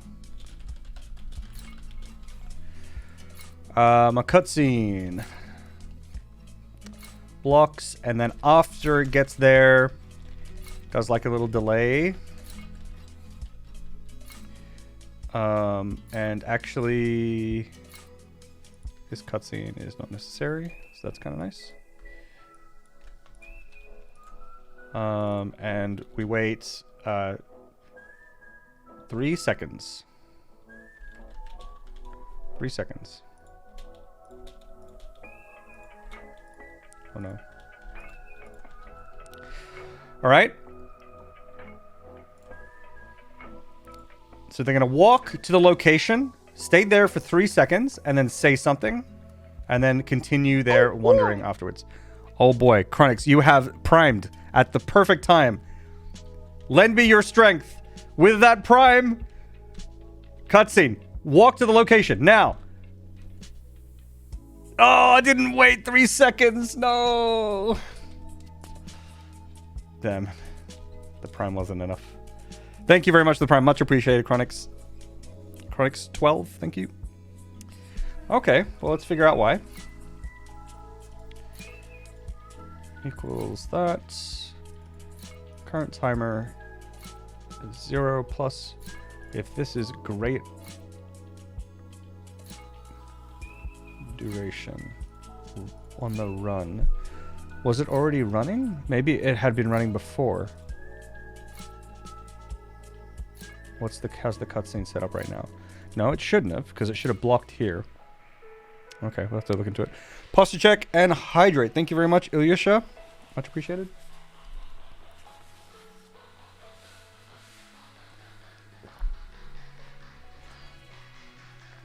This guy's flying down from stairs. Yeah, it's pretty good. You needed that too? There you go. Yeah, everyone can do the posture check whenever that happens. I've still been meaning to make a emote, like a water droplet. I mean, there is this one. If others join in, usually Disease does that if they're here. Pomodoro time management techniques. I actually have Pomodoro set up for streams, but so far I haven't used them. I think it breaks too when you've taken ad breaks. It's been nice. That's nice. That's good. The zone is dangerous. I had a moment yesterday where I thought, I'll finish this real quick. Before I was like, yeah. I'll finish it real quick. Like, there's two of like the most common lies that people tell themselves. One of them is like when developers be like, I'll just finish this real quick. That's a fucking lie immediately. Right? The other one is when skateboarders say one more try. That's the other lie. Just one more try. I got this. One more try. That's a fucking lie. I think like Trackmania players and Trials players, the one more try is also bullshit there. Yeah. Third is I'm a good person. I mean, I think most people are a good person, but I think what the definition of a good person is may differ. I think your average person's a little trash, but that doesn't make you a bad person. It just makes you human. All humans are kind of shitty in some ways. Can't be helped. Can always try to do better. But, you know, is what it is.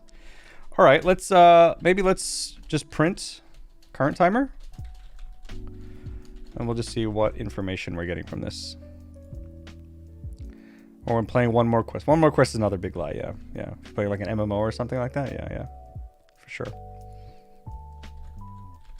Speedrunners. That's a big lie. All right, nope. Here, now we're counting. Wait, so, hang on. It didn't block. It didn't block at all. Completely lied to. My Limo, thank you very much for the follow. Thank you. Let's see here. How have I got this set up? Dialogue message is definitely lost after the delay, and the delay should be blocking. But that it didn't block, which means dialogue message ran. Why did dialogue message run? Well, dialogue message would have ran here.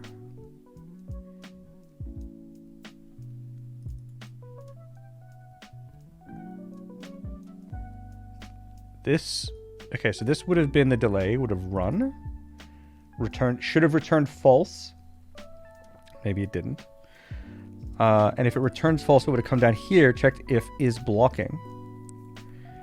And for delay, it would have returned true. So maybe there's something wrong with this.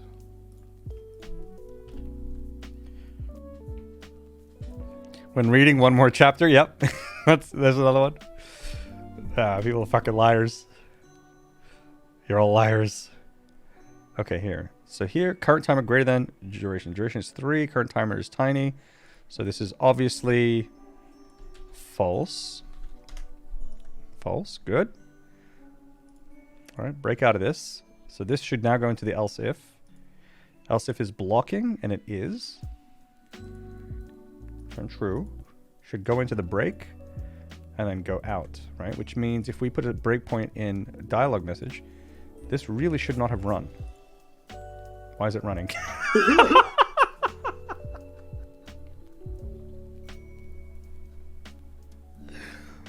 How did we get here?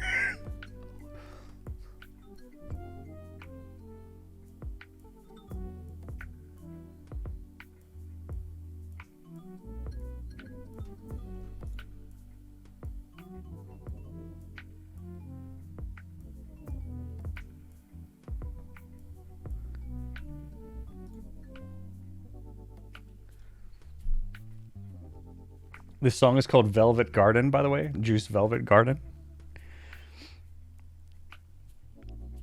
Taking shortcuts, monkas, yeah. Drinking only one more beer, yeah. I finished the LN. I started 2 days ago. What's an LN?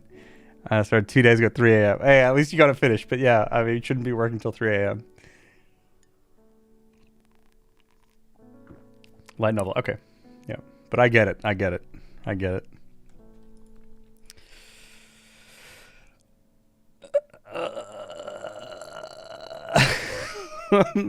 Okay. Kind of stunlocked by that. Not gonna lie.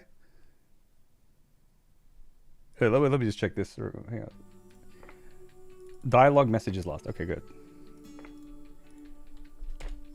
Walks there. We hit the breakpoint. Boom. We're here. Get out. That's false, so go to else if. Break. Alright, now we should go down here. Okay.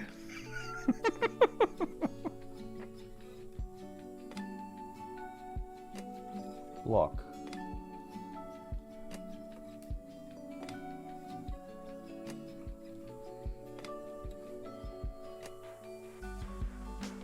Wait, how is the block first?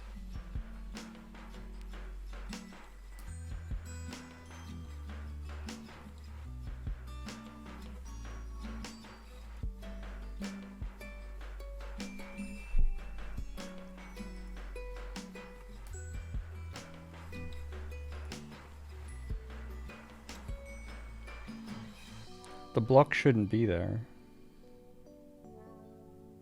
Oh, I see. We have a major problemo. Yup. Yuppity-doo. It's because of this.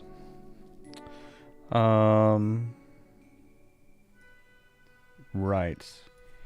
Yeah, if we remove this, then this needs to... Yeah, okay. Can I do this? Minus after. That means it'll send this in first, right?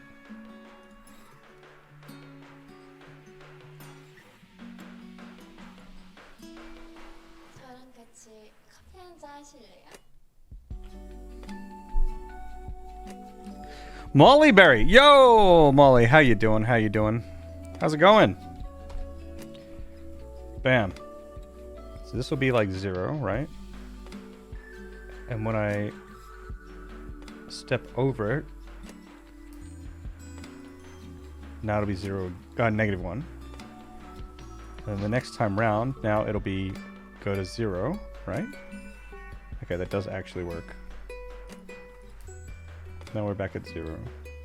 And now we should be looking at the first action. Yeah, exactly. There was 4 before, the first one's gone, which was moving. That's better. So, actually, I think now it's gonna work. That was a pretty wild bug. There it is. There it is! Here, we'll replay the cutscene. Walk to location. Wait 3 seconds. 2, 3. Bam. Oh, we have... Incredible. Actually incredible. Unreal. Crazy. Crazy how this just works. Good editing today, and thankful to have a chill co-working stream. Nice! Being productive. Nice, nice, nice. What you editing? What you editing? Or is it secret? Top secret stuff coming out soon?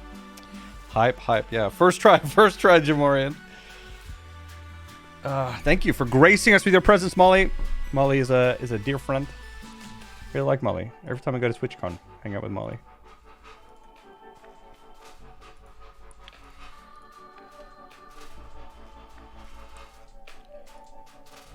Where's the thing? The delay. Delay. Here. Get rid of this print. This can go. Nice. First try, Bob. Yeah, thank you. Of course, top secret. GG easy. Yeah, can confirm Jace is on 100 out of 10 in person. Thank you, Molly. That's kind. Wow. You are too, by the way. I mean, you are too. Molly's super nice. It's wholesome to watch you dev. You have a great energy and it's motivating. Sometimes I have a great energy. Sometimes I'm like, ugh, everything is too hard. Ugh. You know, but that's just how it is. Today I'm feeling pretty good, and we're getting small wins, and those feel pretty nice. And I'm glad to have you all here, just to hang out. It makes development more fun, I guess, in some cases. Sometimes streaming the dev is not more fun, but I think it's like more interesting still. You know, even on the days where it feels stressful, like it feels like, oh, I'm still glad that I streamed. Like it was cool that I streamed dev, and I'm glad that I did it. You know. So it makes my life interesting, and in many moments it's motivating, in many moments it's fun. So I dig it. That's part of it, I guess. Yeah, that's just how it is. Fabian, thank you very much for the follow. Also, Amiram, thank you for the follow. Can't remember if I thanked you or not, but if I didn't, then I did now. Kui, hello. It's like diary, yeah. Oh, Gemball jamming Cuckoo with a sub. Thank you so much. Thank you. Much appreciated, everyone. Thanks for the support. Lots of great support. From people also on the YouTube channel and the VODs channel. Now getting into the YouTube partner program. That's really cool. The VODs channel is going hard. It's going strong. That thing's at like nearly 2,000 subs or something, which is gnarly. Thank you, everyone. Yeah, 1.98. That's crazy. Yeah. So that's really, really exciting. Thanks, everyone. Okay. What else do we need to make? Dialogue chain. Yeah, that basically works. Move. We've got that. Play an animation. Yeah, we can make a play animation one. Yep. Actually, this could be kind of fun. Just for funsies, what we can do is we'll have the person say some stuff, and then the main character will like spin around, just like do 2 spins, and then everyone will be on their way afterwards. Let's do that. Let's make that little cutscene. It'll be a fun little exercise. Bum bum bum ba-dum bum bum bum bum bum bum bum ba-dum bum bum bum. So then in the future I can have ones that will play like visual effects maybe, or play music or something like that. But as you can see here, these like actions are super easily customizable. And because it's code and I can access the rest of my code from within actions, like they are like the possibilities are endless to do it this way. I've seen online that there are certain tools that like they're like visual tools that like you can create chains and things like that, and those are pretty helpful, especially people who don't want to write code. But for me, as someone who's a programmer, writing the code is not any more hard than like dragging wires around, right? Like, you know, but then in the code I have everything available to me, and in those like those user interfaces you only have what's available, only what's been made available to you, like what's been exposed to you.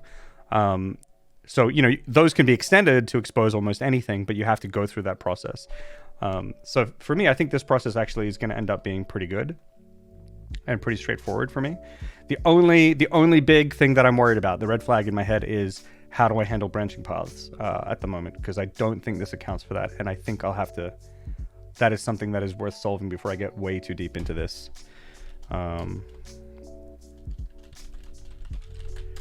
Play animation. And the right thing is PG character.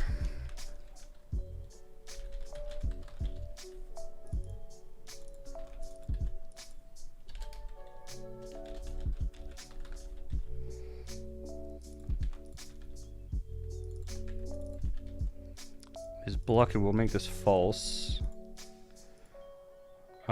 Maybe we'll have to do it if it's an animation that, if we want to play a whole animation, maybe this should be blocking, potentially.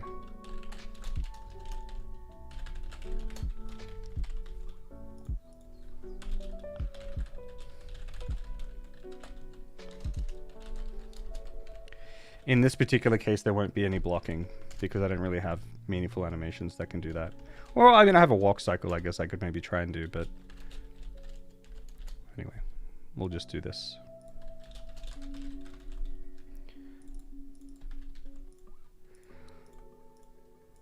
Run.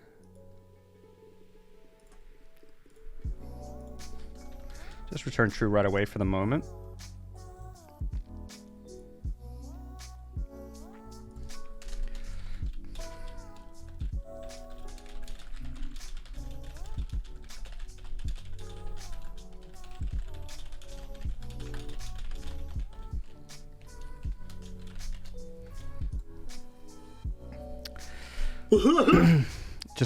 Just works, yeah. Wasser, thank you very much for the follow. Thank you. Okie dokie. Here, when we run this, then we'll just go character, play, animation, update animation. What does that do?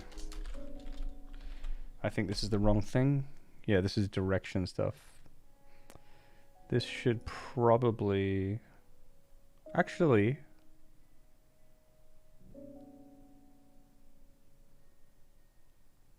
this is okay. Why is this called update animation? This should be called play animation.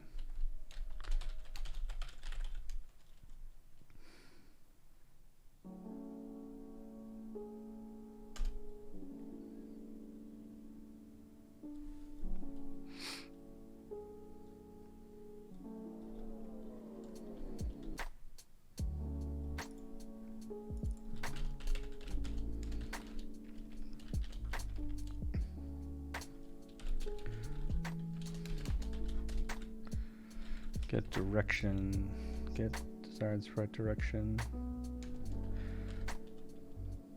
This is not the right one.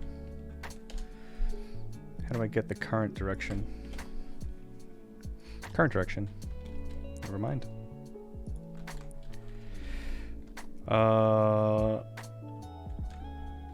Idle, action. Okay, so we don't want to go current direction. We want to go,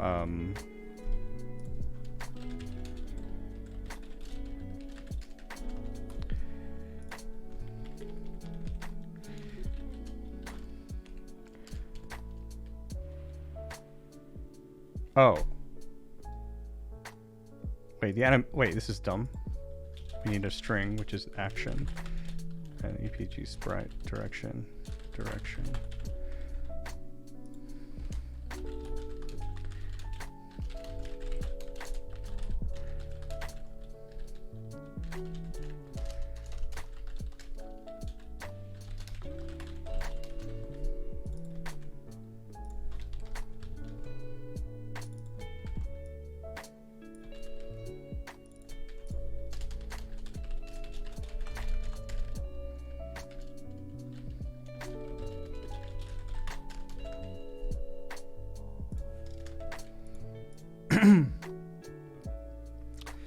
This should largely work. So wait 3 seconds. This person says something. Maybe we delay for like 0.5. We'll play animation on the main character. We'll play the action idle, and then we'll go up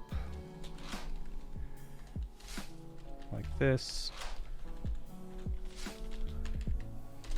up, right, down, left. We'll do short delays in between each one.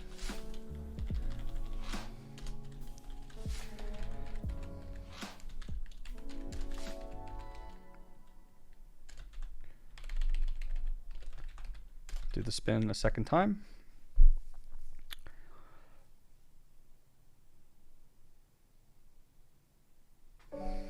Cool. Do we have any dialogue that's kind of like still a tree?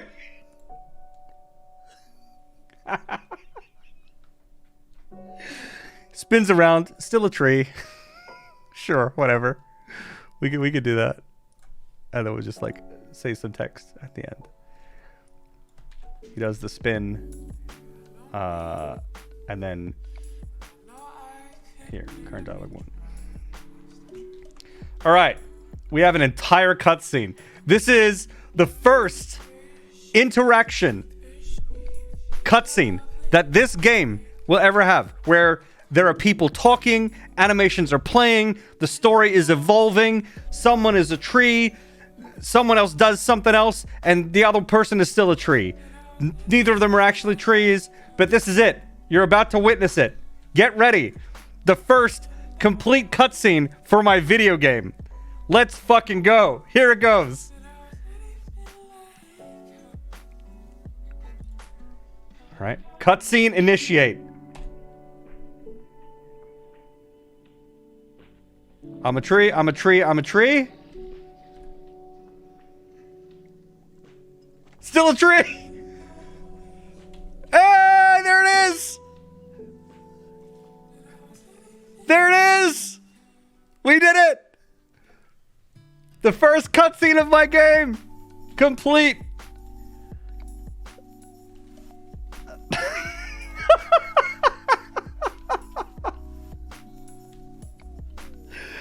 Oh, you're all here for it! Incredible! Gee willikers. Shit, Dev. Shit.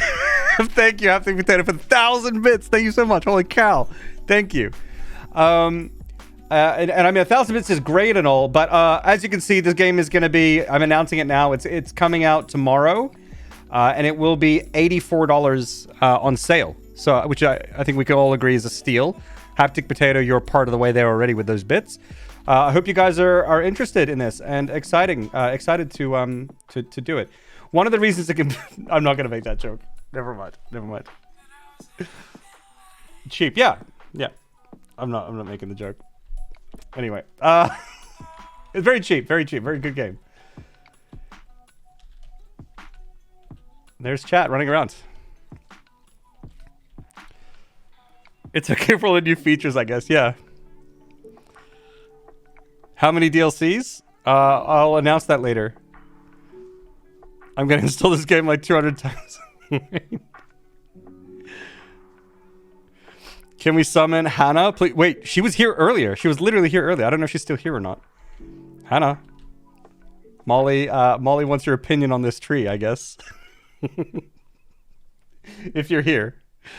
Very cheap without the install fee, yeah.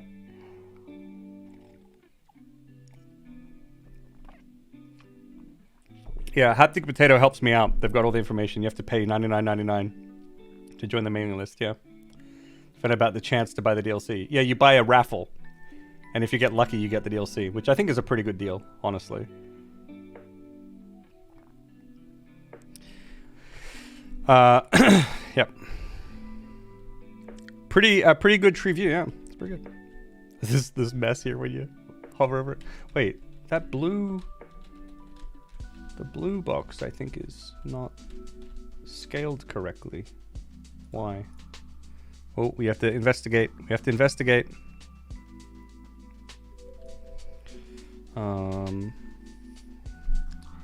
I think it's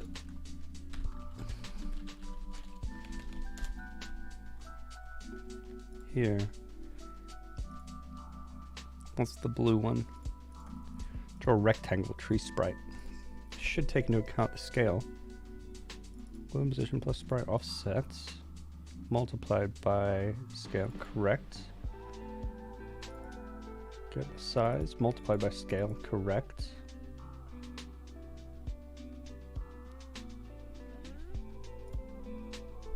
Wait a second.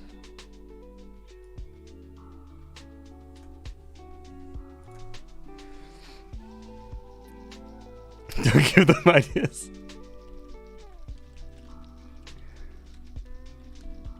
Oh, okay. There's just actually a lot of headroom on the sprite. I think it's fine. Okay. This is sick. This is really sick. To complete increment counter. Yeah, this is done. That's the block. How does this work if I push multiple dialogue in a row? I mean, I think this should work fine. I don't think it makes a difference. Here, we'll push this dialogue and then we'll push this dialogue.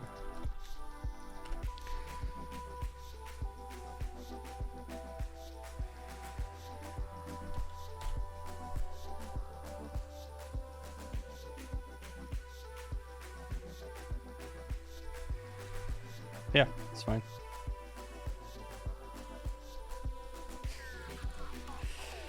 Cool.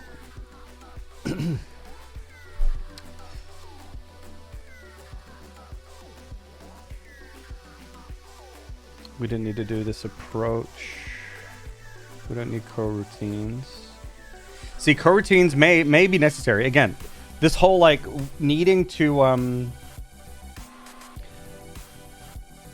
if I want multiple choice, again, I don't know if I want multiple choice cutscenes, but if I want multiple choice,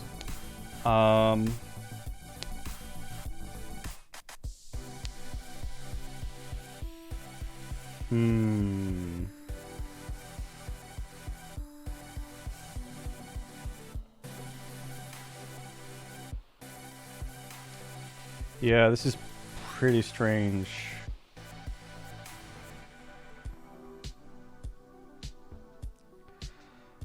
If I want multiple choice, coroutines can be nice because I can wait for, potentially, for a response and then continue in the code.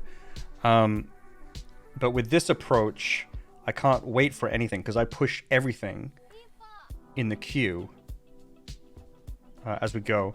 Actually, that's what I was getting at. Fuck, I deleted the example that I had. But I think that's what I was getting at here, which is...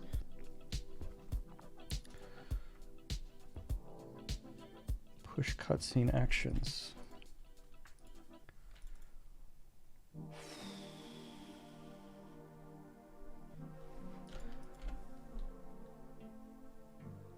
State.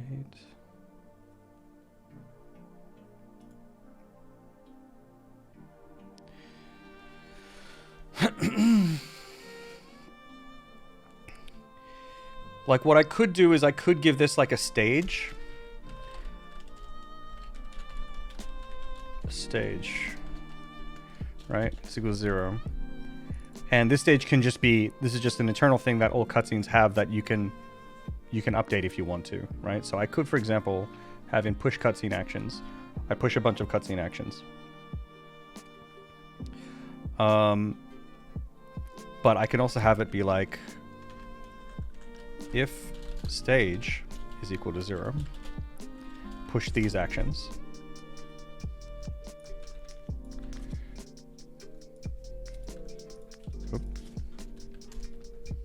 Oh dear.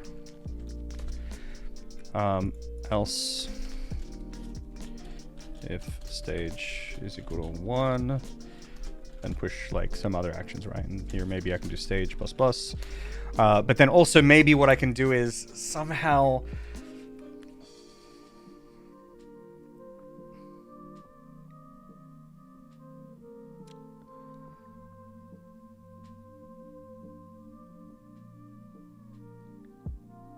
What if there was like a multiple choice dialogue message? Because here with this, right? We check to see if our dialogue is being shown, and if we are, then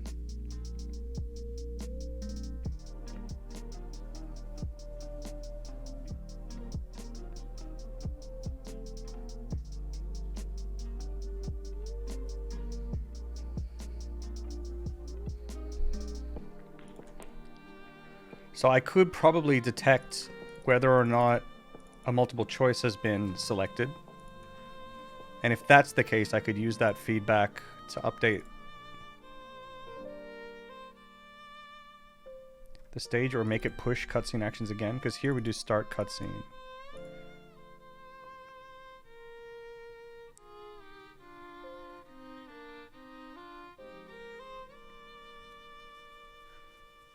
Or maybe push cutscene actions is something that can just be called over and over with a different stage variable.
Maybe there can be an action which initiates a cutscene stage by calling push cutscene actions with a specific stage number.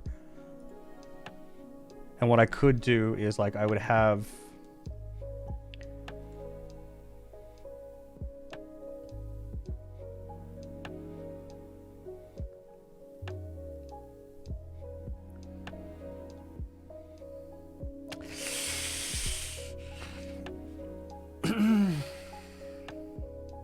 I don't know. Not sure. There are ways. I can feel in my brain that there are ways to make it work. But the thing that I always get stun locked on with this kind of stuff, anyone who's been watching me for a long time knows, like, probably sees that, like, I get really stun locked when I have a bunch of different options and I'm not sure what to go with. So usually when that happens, I start thinking through every single scenario and it takes me a little bit of time. This is super doable. I know it's super doable, but what I want to do is I want to, like, one, make it work, two, make sure that the workflow is easy, and then three, make sure that it's not like I'm not like this code isn't fucking with too many other things, right? You know, I want to keep things as contained as possible to minimize the possibility of like random bugs and stuff like that appearing later. So come up with a good workflow is pretty important. I'm not entirely sold about all this stage shit yet. So what I'm gonna do actually is I'm gonna push what we have. Delete all this other random shit. This can go. All this can go. What we had worked. Let's just go with it. Was there anything else that I missed? Don't think so. Let's test.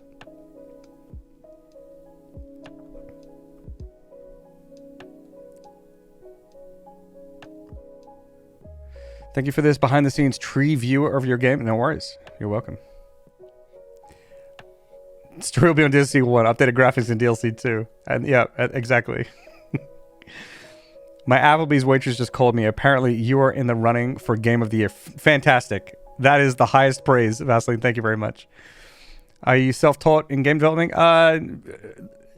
It's kind of I went to school to study programming and game development, but the strange thing about that is I think that the majority of the learning is kind of self-taught. I think that's probably the case for most people. When you think about it, because university can only teach you so much, like, and like, it's not even that much, really. Like, you need to just start doing stuff yourself, and then you learn a lot that way. So the fact that, like, I studied like well over 10 years ago, and I've been working as a programmer for over 10 years. So the amount that I learned from university and the amount that I learned myself, it's you could say I'm self-taught, I suppose, because I did some learning before university too. I was programming before university. Still tree. Okay, cool. So this is working. Let's check this in. Did a lot of learning at work, on the job, being trained by people that I work for, people who are better than me. Jace Live. Yeah. Hey, Emily. Yeah. My school also mainly taught basics and good habits and let us do our own projects. But yeah, and that's the best way to go, I think. Like directing people on where to get information is I think really, really good. On timing stuff, other than coroutines or invoke, I don't know anything. Yeah. I feel like it's a job where you ideally never stop learning. Yeah, I think so. Hannah, earlier, Molly wanted your opinion on the tree in my game. If you don't mind sharing, you're a level design expert after all. If you don't mind sharing your thoughts on my tree. Here's the tree. I think you can talk to it as well. You can. It says I'm a tree.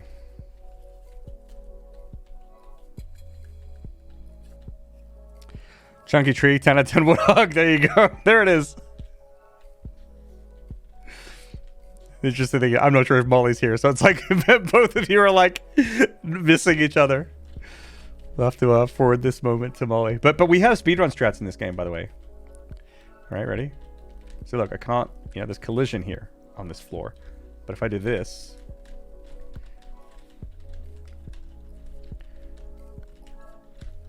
there we are. Now we're clipping. Now we're out of bounds, folks.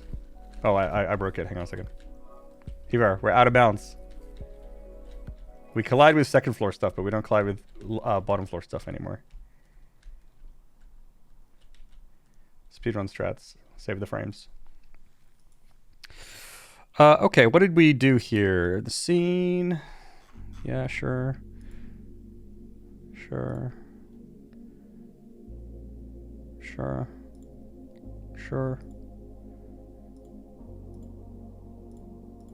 Okay. Sure, whatever.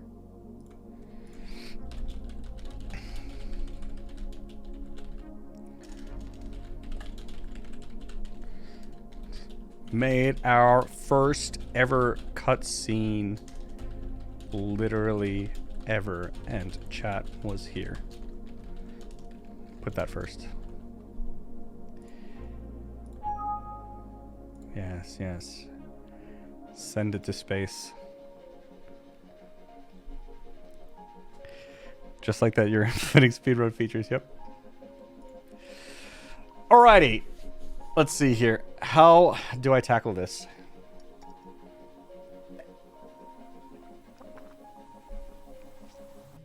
First of all, I don't even have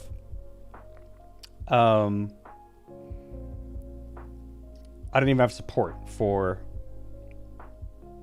what am I trying to say? Multi-select. What we were talking about this. Multiple. Geez, I'm having a fucking aneurysm. Multiple choice. I don't even have support for that yet, but I'm trying to make a system here that will account for it in the future, which is kind of weird.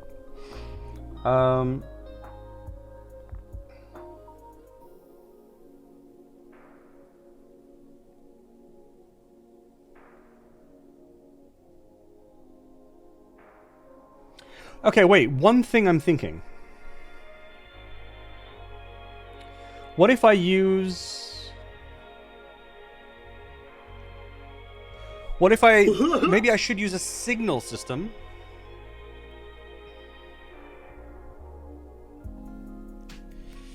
If I create like a signal so that when the multiple choice is done, it fires off the signal to whoever's attached to it, and it gives the selection 0, 1, 2, 3, 4, whatever.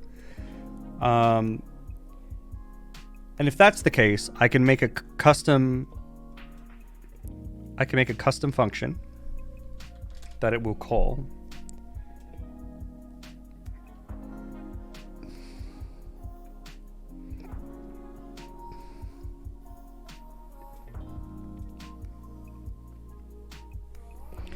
Let's write this down. So I'll make a signal. I haven't worked with my own custom signals very much in Godot, so I'm not super familiar with the terminology and stuff yet, but I sort of know it's just events and hooking onto things. So if I have like a signal thing between the dialog box and current cutscene, call function after multiple choice with multiple choice option. Give push scene actions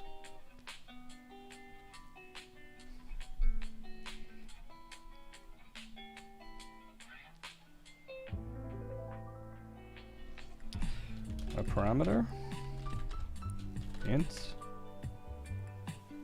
for which actions it should push, or just make the signal function push cutscene stuff. That makes way more sense.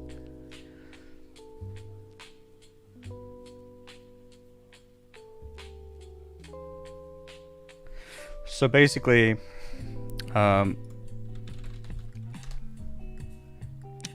we've got our dialog box over here, and we've got our push actions, right? These are our actions that we're pushing. And one of those actions will be like a dialog box, you do a multiple choice, and then I have a function here that I want you to talk to when that's done. And then after this point, there's like nothing, right? There's nothing here. That's the last action that gets pushed. And this comes back with like a 0 to 4, right? Let's say, depending on what option they pick. And then in here, it says, if 0, then do this. If 1, then do this. If 2, then do this. And in this case, one of those things could even be a multiple choice, which could say like, hey, if you do this, come to this other function. And I can just keep doing that over and over. And this will be like 0 to 4. Blah, blah, blah, blah, blah. And so this is endlessly customizable in this regard. Actually, I think this is perfect. Actually, this is the solution. This is the solution. And then so however this works, it doesn't really matter. I don't have this set up yet, right? The multiple choice. A, B, C, D. I don't have this set up yet. But what I can do is, however I have it set up, just make sure I fire a signal with the selection when it's done. That's all I need to do. I don't have to do anything else. Maybe I can store the last selected value, which, so just so it can be accessible if I need that information via other means. But with respect to the cutscenes, I think this works. Does that make any sense to you guys? Signal give you PTSD. It's gonna be fine. It's gonna be fine. My article, thank you for streaming this. It's inspiring and helpful. Cool. I'm glad to hear that it helps and that it's inspiring, and hopefully it's entertaining too. I'm glad to hear that. Thank you very much for telling me. That's nice to hear. Sounds like innovative stuff. I mean, maybe. I think it's just the signal. I just need to learn how to do it. And then what I would want to do, the next part is I need to make this easy, and constantly hooking up with these signals might be really annoying, but maybe I can have a function. Again, these will probably need custom functions because I don't want to be writing current actions.add new blah blah every time I want to add one thing. I just want to go move to. That's just all I want to type, and then pass in whatever values I need. So we'll clean that up with helper functions eventually. But then I would want the ability to set up this signal to be the same way, so that like multiple choice, like this, and then it's like, I don't know, blah, blah. But then one of them will be the function. So like multiple choice response 1, right? And then I can have a function down here, which will be like private void MC response 1 int response, like this. And within this function, it does all that like hooking up of the signals itself.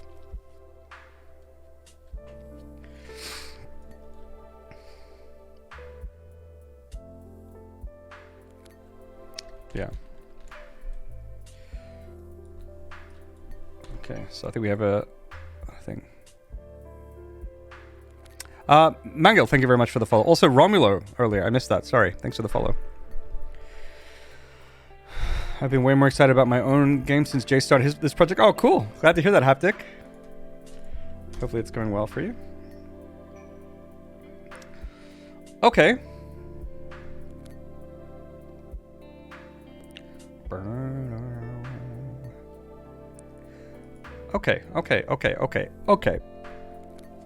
Okay. Let's start by making our action. We'll make it like the dialogue message one. Paste.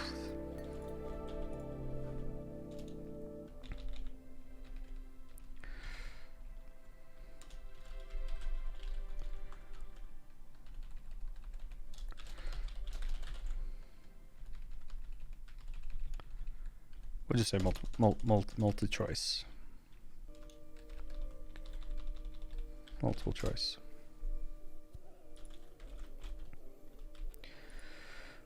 Using Unreal Engine right now, but it's still amazing to watch. That's I'm glad to hear that. It's wild to me to think that it would be amazing to watch, but I'm glad you're enjoying it. That's all that matters. This is a nice format to have on the side while being productive myself. That's great. Great to hear that, Hannah. Yeah, the whole co-working thing can be really helpful, right? It's just like just working in the same room as someone else, even if you're doing different things or whatever.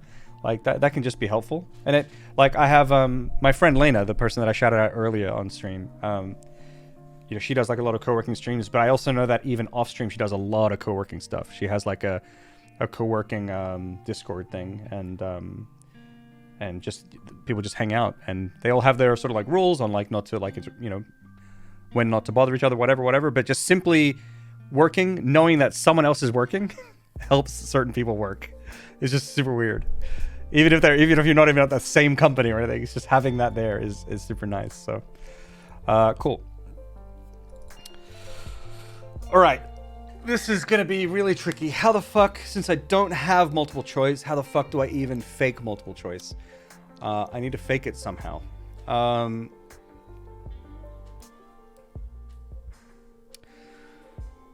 I need to make, I think the way signals work is I need to make a signal on the dialog box. Yeah.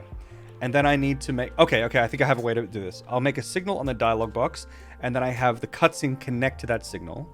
And then I can set up a debug action to just fire the signal off with a value. So I have like this kind of stuff here, debug action. This is the first one, start cutscene. We don't need, that's the one that we're using right now, debug action 2. Oh, it changes the language, right? I have that already set up, cool. We'll switch the language for, and this will be,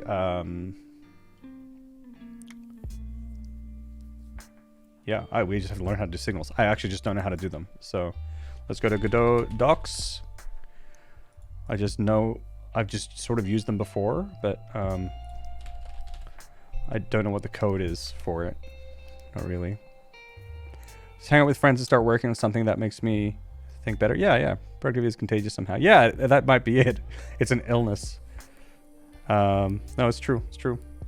It's like when my buddy Pancake would stream and he'd play like Final Fantasy, and I'd just be drawing in the background. It was always really fun. And I'd watch him play a little bit, draw a little bit, watch him play. Delegate signal. So this is the signal. So I need it. Okay.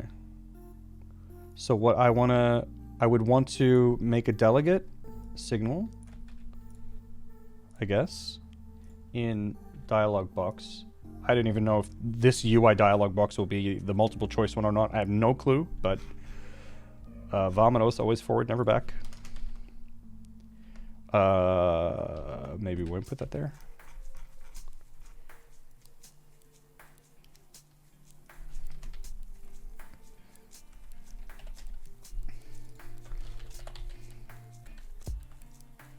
Multiple choice handler.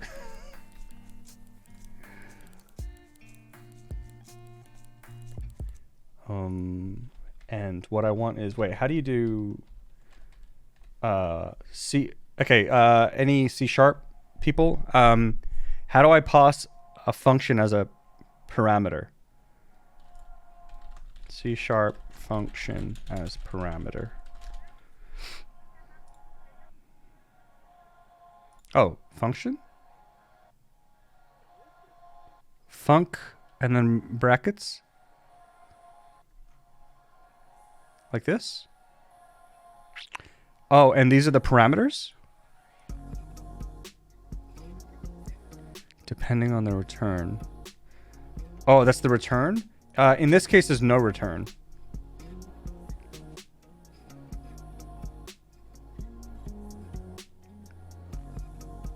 Okay, so in this case, func, then action, like this. So, okay, wait. Okay, hold on.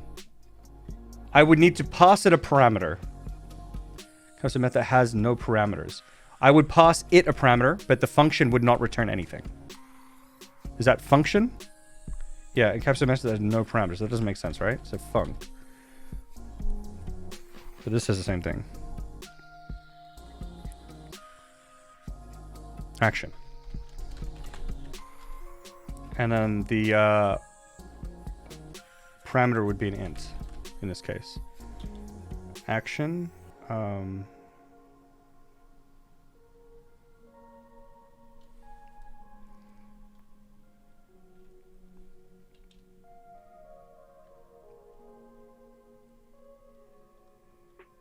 Action, I guess. Function to run. What do we even write here? What is this function even called? I mean, in the case of cutscenes, it's like the next cutscene function to run, but maybe this... Well, who knows, right? Okay, that's fine. Function to run. Cool.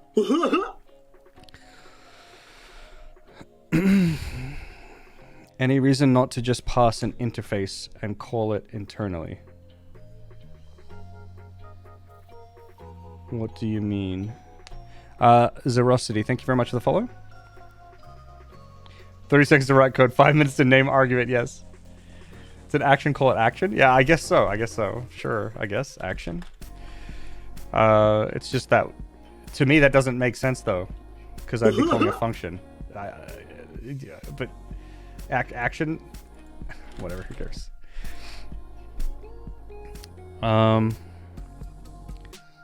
An interface.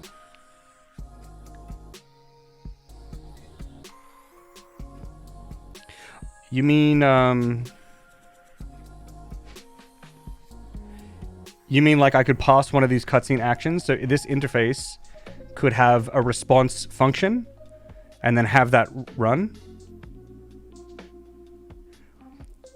The reason I don't necessarily want to do that is because there could potentially be multiple like functions to call, different functions, right? So in this thing that I was talking about here, like maybe in this case, I want to run this function, but the next time that I call this within the same cutscene, I want to run this function and have completely different functionality. But I don't want those to be which one I run. I don't want to be differentiated on a number or something. I could have like a stage or something if it's a second one or a third one.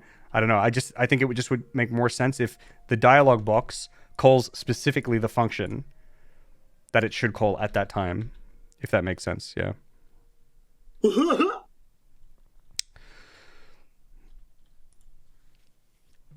okay. We can go with this for now. We can just go with this for now. Alternac, thank you very much for the follow. And Emily as well, thank you. Void, do a thing. I do a thing. Yeah. It's a lot of files? Oh, yeah, kinda. There's more.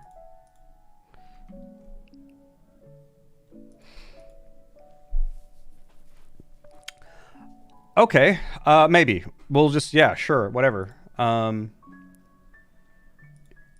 then what we can say is, yeah, we'll leave that for now. Leave that for now. Okay, we'll see. We'll see. So we have it. And then, like, what I want to do is I want to call it at some point, right? So let's make this, do I have to make this public?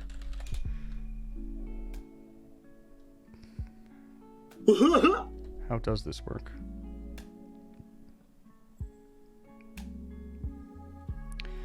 What I want to do is, or maybe that's just like this, but then I have like some function. Void, do multiple choice, who cares? This is just going to be some fake shit for now anyway. So, and then we do like multiple choice handler dot.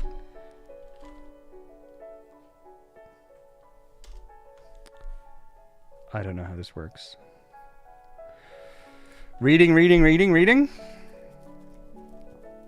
Emit.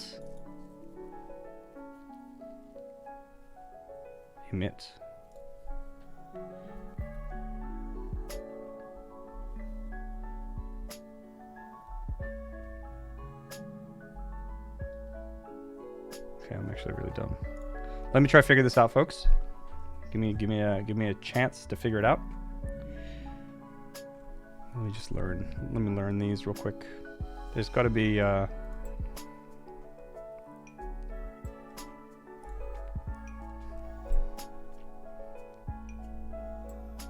step-by-step tutorial. That sounds really good.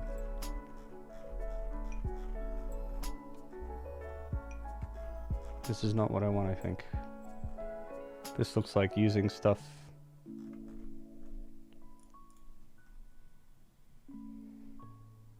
Yeah, this looks like existing ones. Custom signals here.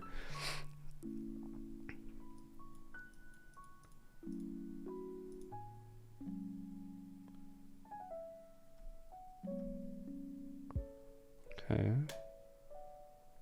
This is just for the editor, though. I could probably delete this because I don't know if I need that. Emit signal. Oh.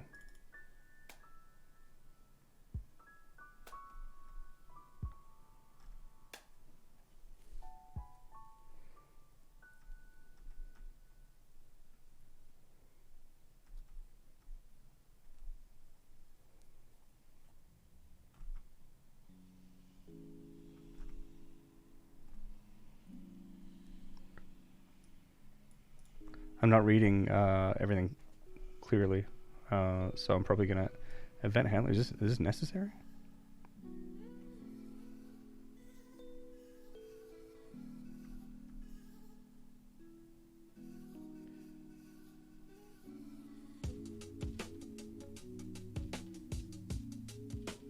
Signal name.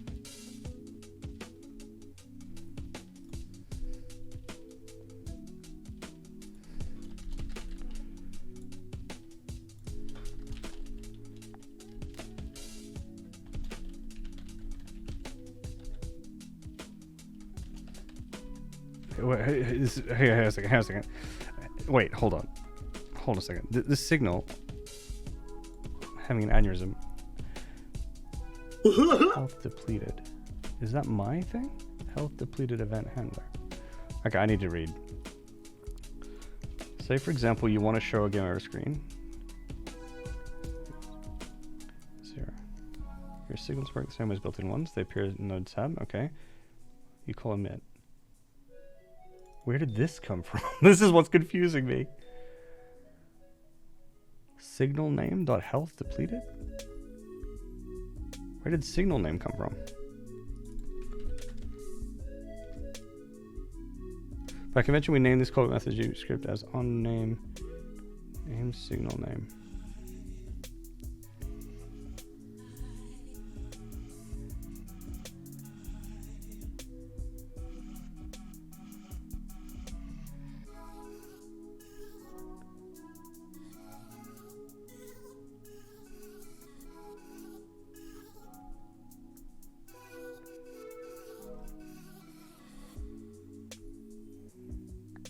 This is the connection function, right?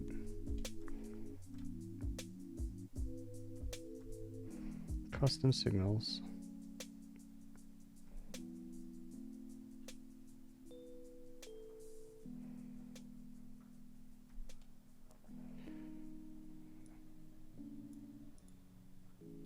Past tense, you got it.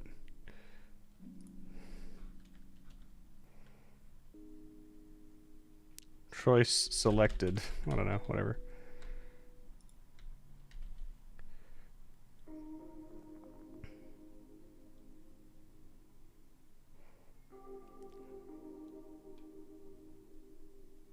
Not supported.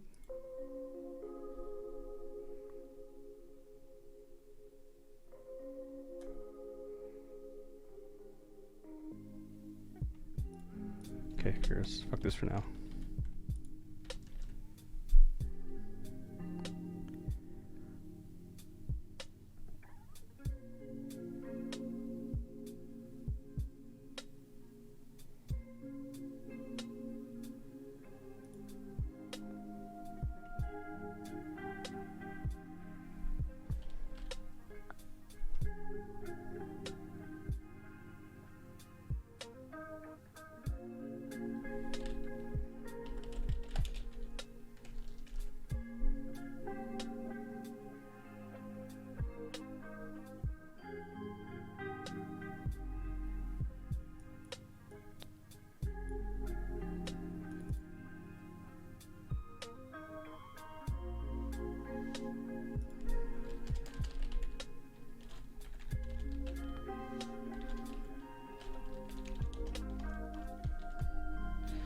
Do we just do the emit signal?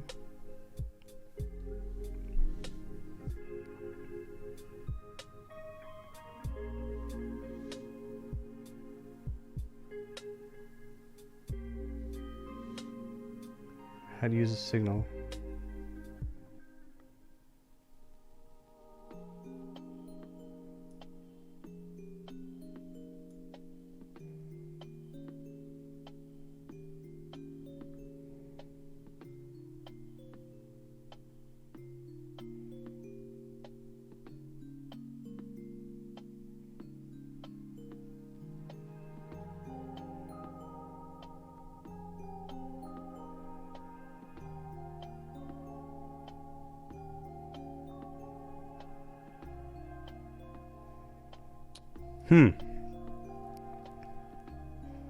Where's Rosalind? Wait, Rosalind's here, no? Right there. Rosalind's still here. They didn't go anywhere.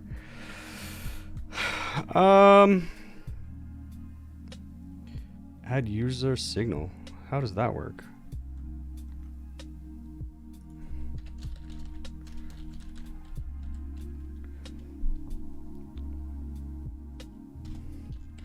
User defined signal.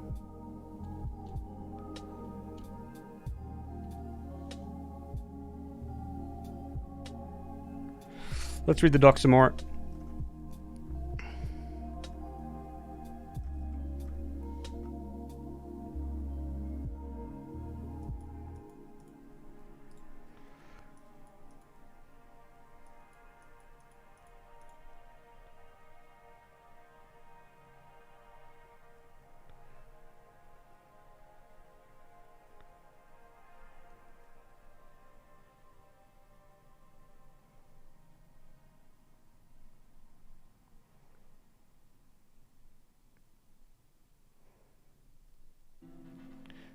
You can always access signal names associated with a node type through its nested signal name class.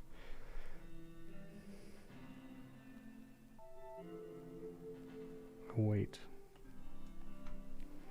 Pause to check and hydrate, thank you.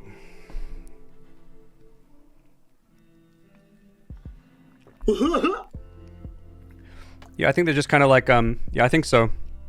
Or just sort of like events. So there's a signal that things can like subscribe to or whatever, and then they get called whenever that signal is emitted.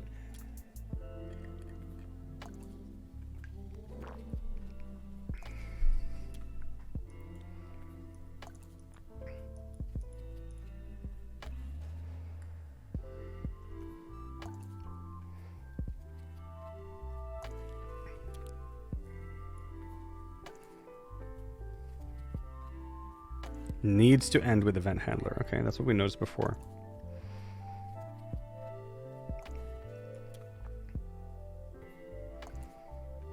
Yeah, that's what I figured was happening. Can then use set events as you do for any other Godot signal. Events are named using your delegate's name minus... Okay. I had a feeling that there was like some weird stuff happening with that. And so then you can just subscribe or connect using plus. Gotcha. Got it. Signal emission here. To emit signals, use the emit signal method. Note that as for signals defined by the engine, your custom signal names are listed under the nested signal. I completely disagree. I think you're fucking lying to me. You're lying to me. Documentation. To emit signals, use emit signal. Your custom signals are listed under the nested signal name class.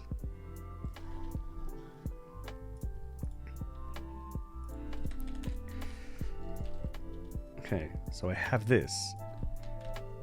Alright, so this did a bunch of building stuff. Multiple choice.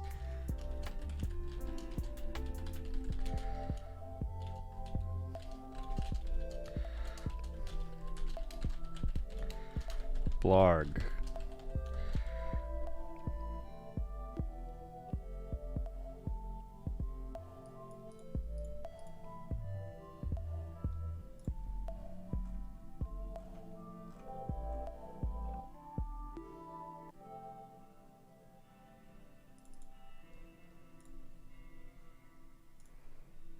Public delegate void my signal.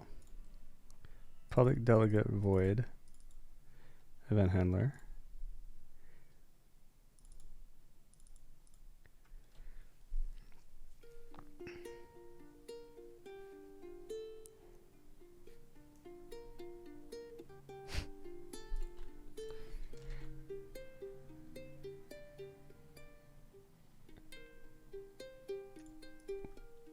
Wait, this is just lying to me? That built. Okay, so this is just lying to me. Okay. Interesting.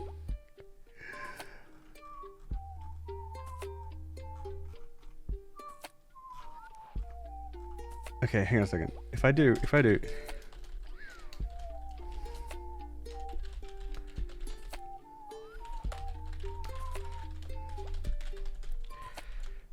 Okay, you say it's wrong. Oh!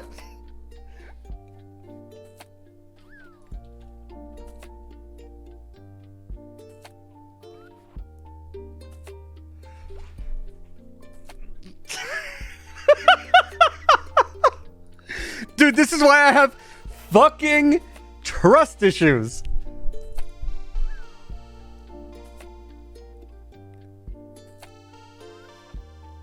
VS Code likes to troll some? I think so.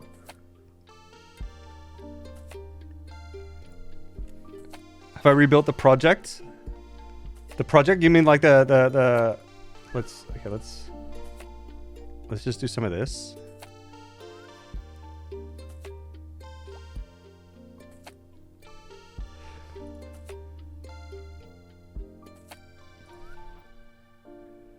Still not happy. We could try rebuild the project. Let's close the engine. That shouldn't matter. Okay, we'll just restart. Okay, still complaining.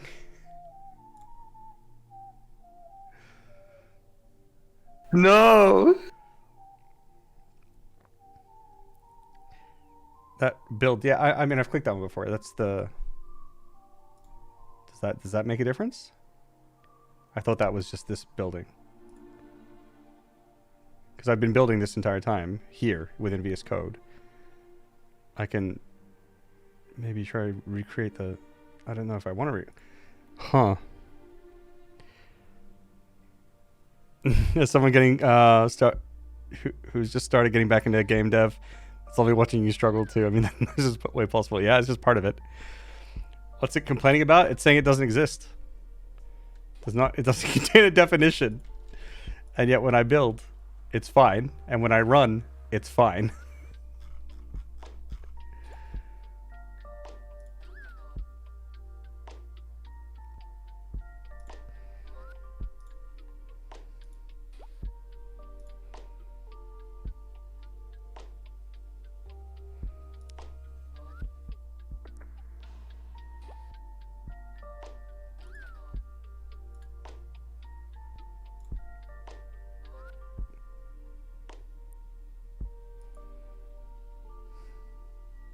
Fuck me.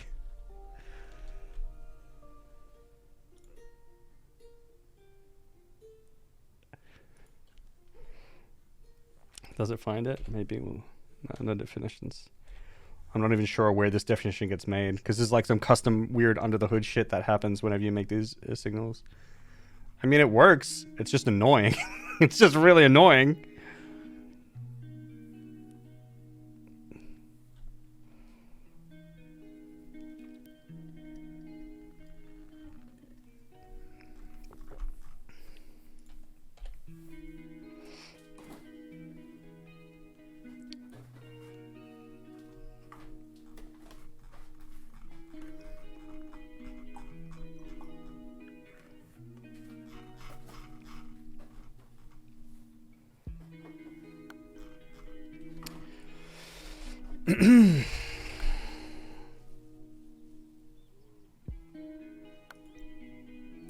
The OCD will kick hard, yeah. Yeah, it's pretty bad. Let's check to see if, yeah, let's check to see if it's in here. So, debug. Scenes. Dialogue message, I believe it's this one. Yeah, it's right here.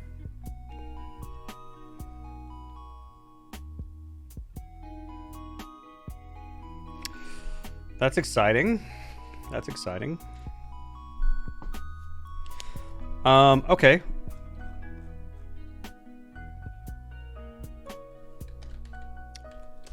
That's a bit rough. That's a bit rough.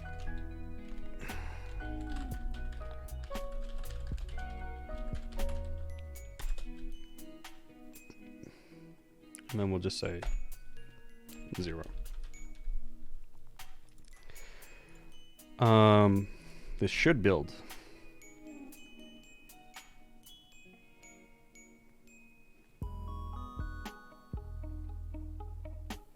Wait, actually, this doesn't need the function thingy. I think. No, not here. I don't think it needs it here.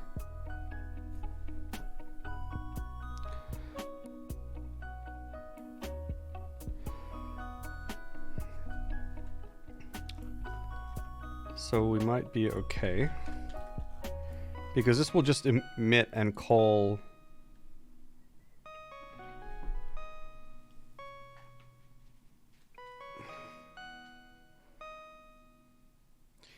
Yeah, this should be fine. This should be fine, actually. Because if I go to my cutscene... Like, what I can do is... on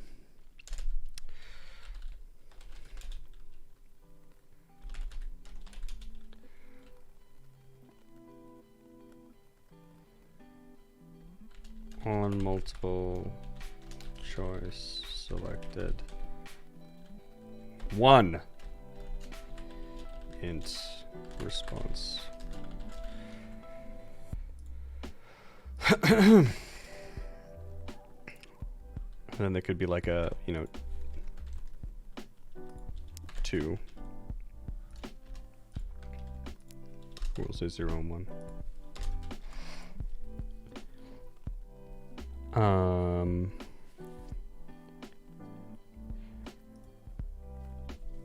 And if I had, how would I do this?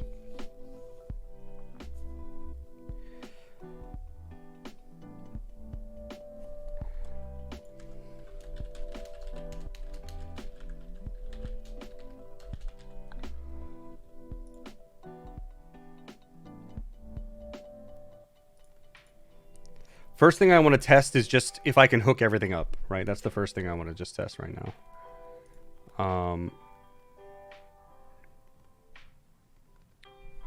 Maybe one way we just get rid of all of this and we just say we add a delay, and then before that, let's just try and hook this up to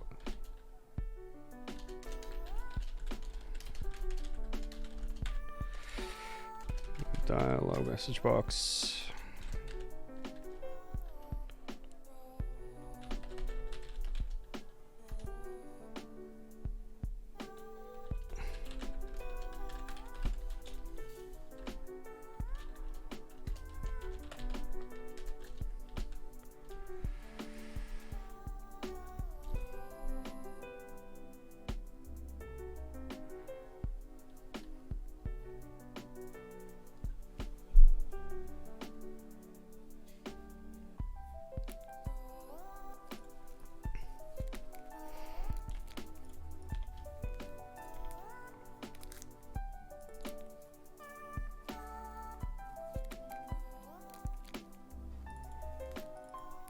Choice selected.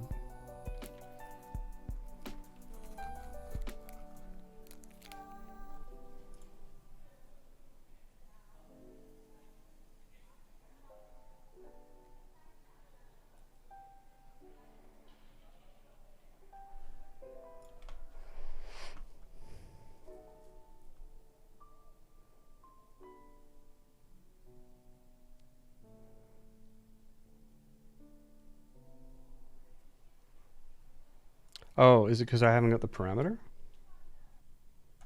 Did I forget the parameter? Here. Right?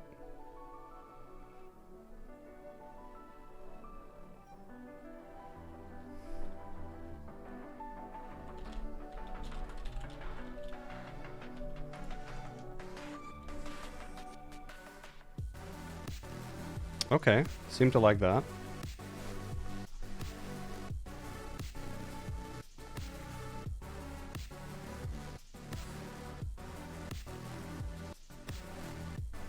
Okay, and then maybe in our PG Game Master dialog.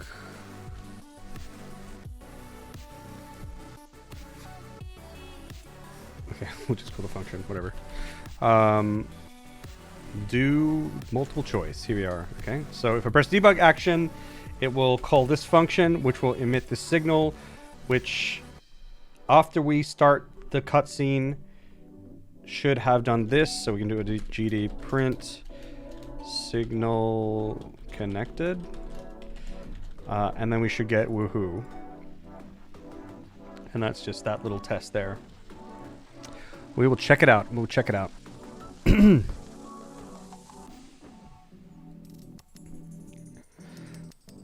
Issue with Rosalind. Switching VS Code back to OmniSharp fixes it. Okay. Fucking Rosalind. Always on my ass. Yeah, it's my signal that I made, yeah. Yeah, that's right, Ucker, yeah.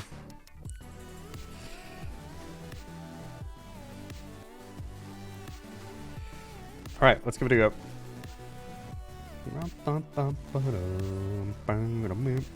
Okay, so we will start the cutscene thingy first. So we should have, in the bottom, we should see connected, signal connected. Alright, and then we should see woohoo. There it is. Proof of concept. This is endlessly triggering though. Oh dear God. Oh my God. Because what happens if I actually have an error somewhere and I can't find it because a bunch of other random shit have errors on them? Okay. I can look into the OmniSharp thing or something later, but it's exciting, I guess. Okay, so that technically works. Maybe we should have done like a response should get a 0 with it as well. Connected. Woohoo, 0. Great. Right, and then the way that this could probably work is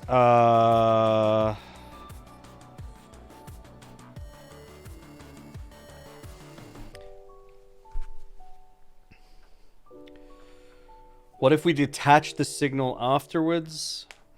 So like what I would probably want to do is, because maybe there's going to be another multiple choice, right? Let's say we added this multiple choice, and then we're going to have another multiple choice like down here. And this one goes to here instead. But we're already hooked up, so maybe, I'm not really sure how that's going to behave. I think it might end up calling it twice, so we'd have to like minus equals on 0. That kind of thing. If possible, it would be nice if all of this could happen under the hood.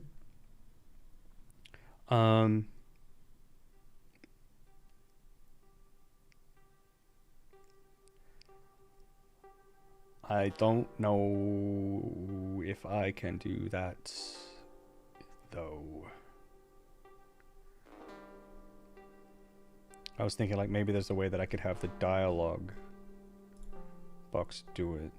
But this is just emitting a signal. It doesn't really know who's attached to it. I mean, there might be a way. Maybe there's a way to see who's attached. But I don't even know if I want to go down that route. It might just be better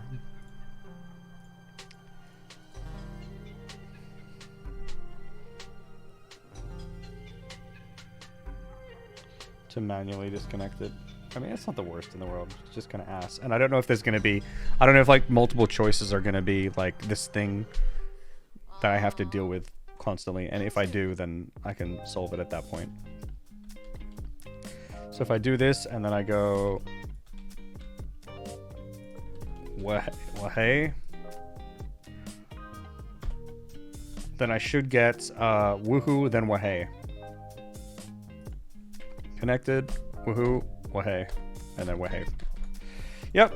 So this kind of thing works. Just kind of weird, that's all. Just kind of weird. Multiple choice at every dialogue, yeah. Sounds like you're making good progress. Pretty good progress, yeah. It's going fairly smoothly.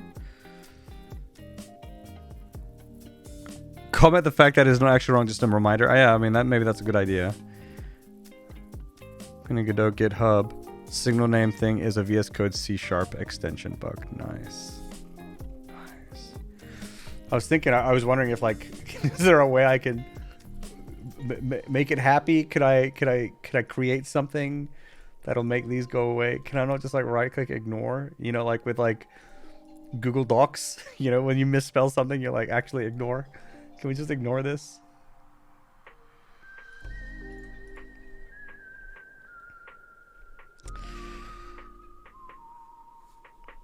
How long have I been full-time? About a month and a half, I think. Yeah, I feel like a lot has happened. A lot has happened, especially when we factor in the fact that, like, I've also been doing the streams and working on videos as well, which I think is pretty good. I think that's pretty good. I always have the feeling that I should be doing more, but I think that's just some weird thing that I have in my brain. When I look back on it, I'm quite pleased. Quite pleased. Very normal. Yeah. Ads! Ads! All right. Ads! 3-minute break. See you guys soon. See you soon. Stretch. Get some water or something. 3 minutes.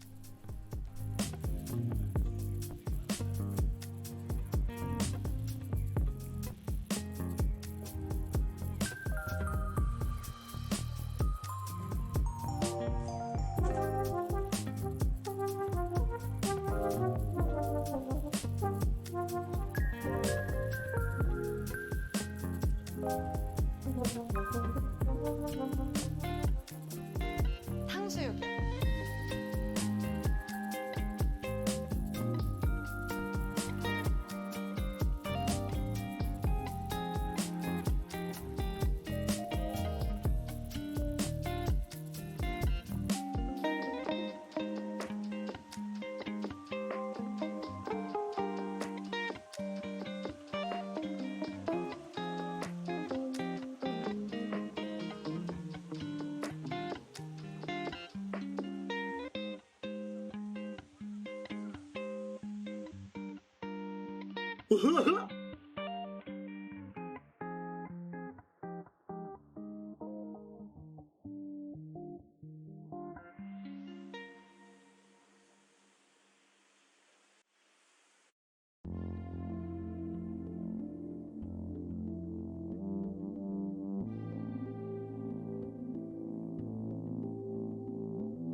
We're back. I love how engagement driven that automated announcement is. He could have just made it do the sound, but goddamn, I want to be the one to do it. Yeah, I mean, at the end of the day, the ads are what they are. So better we just embrace it. Make it a thing, lean into it. It just is what it is. Why did I only see 2 of the ads, the rest of the countdown? So the countdowns is actually not related to the ad thing at all. It's actually just, I do 3-minute ads. So it just says 6 times 30 seconds. And it just does a random countdown that has no knowledge of what ads are being served. But the thing is, everyone gets different amounts of ads because of what ads are available to Twitch at the time for you and your demographic and your location in the world.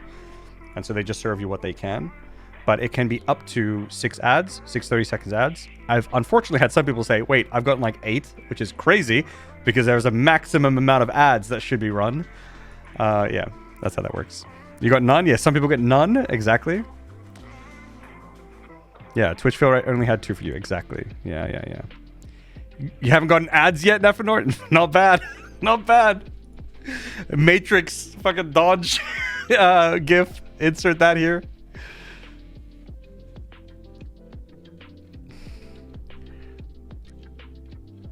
Oh, do you have like ad block or something, Nephinor?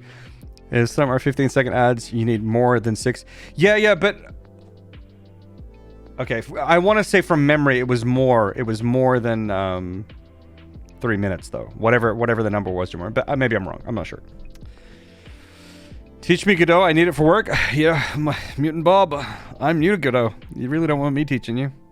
Ah, you got the Turbo, Nephinor. There you go. The cool thing is, if you have Twitch Turbo, the creators you watch still get their ad share that they would have gotten. They still get that. Same goes for YouTube Premium. I highly recommend YouTube Premium. I mean, I watch so much YouTube though, but I think YouTube is like the best content platform on the planet. Its utility is so high, it's so good. So YouTube Premium is really good. I never see any ads. Feels good, and still supporting the creators, which is so good. I love YouTube Premium. Yeah, me too.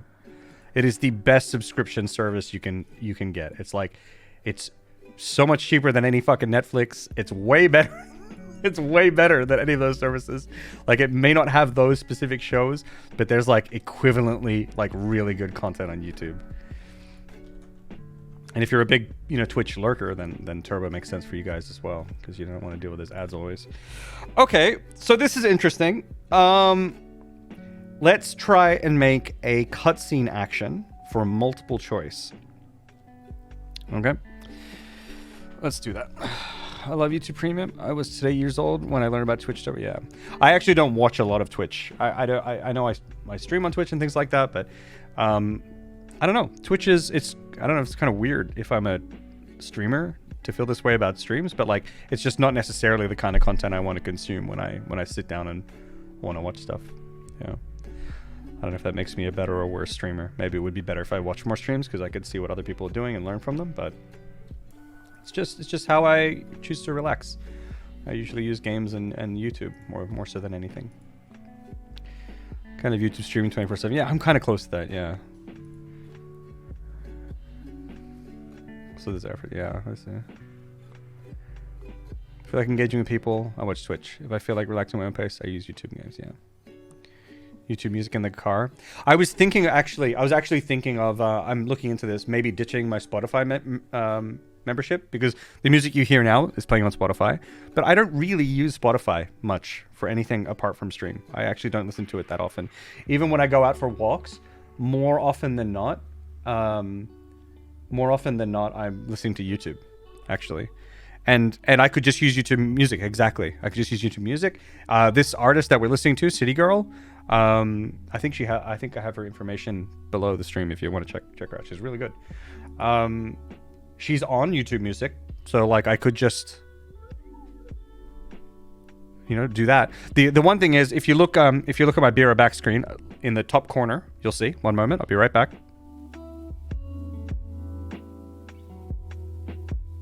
Like where it shows the text. One of the reasons I stuck with Spotify was because I had a plugin that could get that text, and then I could display it. I don't know if that would work with YouTube. And also I used to always display that text on screen, but I don't anymore. So like it's like the reasons to stick with Spotify are just dwindling for me. There's very, very little purpose. Because I mean, I hardly ever show the actual songs on the stream now, so like I could just ditch it completely, just go with YouTube Music, and I think I might do that. They up the price again? Shit. Yeah, I really should. I really should just ditch them.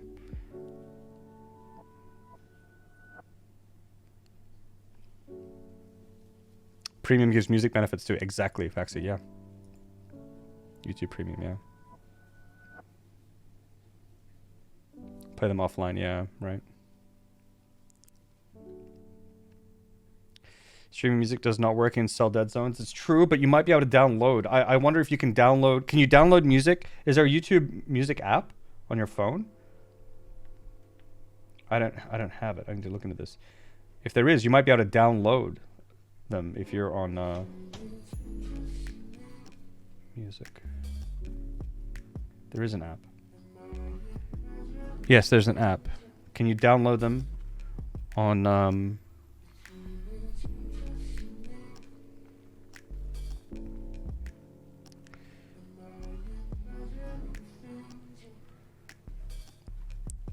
Yeah, exactly, Abby, yeah.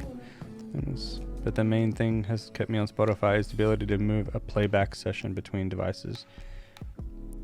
Yeah, that's actually a feature that I could see people liking that feature and wanting that. But me personally, I've only ever found that to be annoying in the specific ways that I use the app. So in my case, it's not a plus for me, but I could see that being a benefit for others. You can download on YouTube Music. Yeah. Yeah. Okay. That might be the end of Spotify for me. The other thing, I talked about this on stream the other day. The wild thing. I just started trying to listen to podcasts on Spotify, right? And there's this one podcast I tried to listen to. And they always play the podcast in the up direction. If you think of a podcast playlist, right? You've got the most recent shit here, and you got stuff down. If I press play on the first one, it doesn't play down, it plays up. And then, so when it would try to play up and there's no newer things, it would just go play some other random podcast that I never wanted to play. Now I found the option so that it doesn't play random things, but then it just stops playing.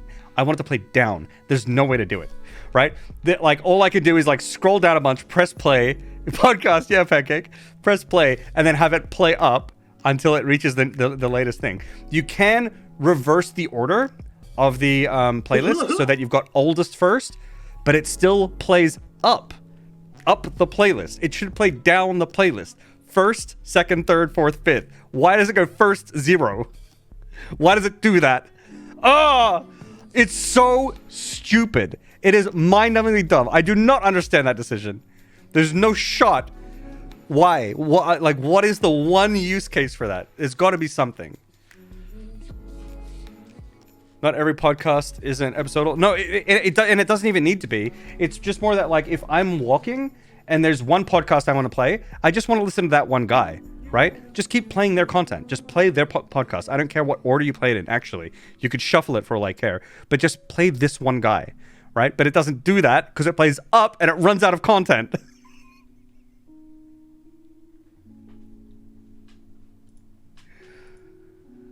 So weird. And yeah, I can't. Trying to binge podcasts is... Yeah, right. So it's not just me. Trying to mimic Infinite Scrolls is funny. Well, it's just any playlist. I'm trying to mimic any playlist ever. Like if I play music on Spotify, does it not play down the playlist? If I turn off shuffle and I start the first song, does it not go to the second song? Isn't that how playlists work? Why is it with podcasts it goes from the first to someone else instead of the second? Oh, it's so aggravating.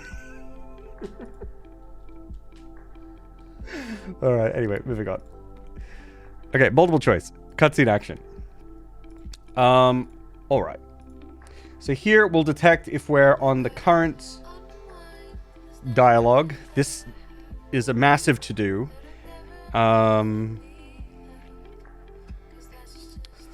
Since we don't actually have multiple choice.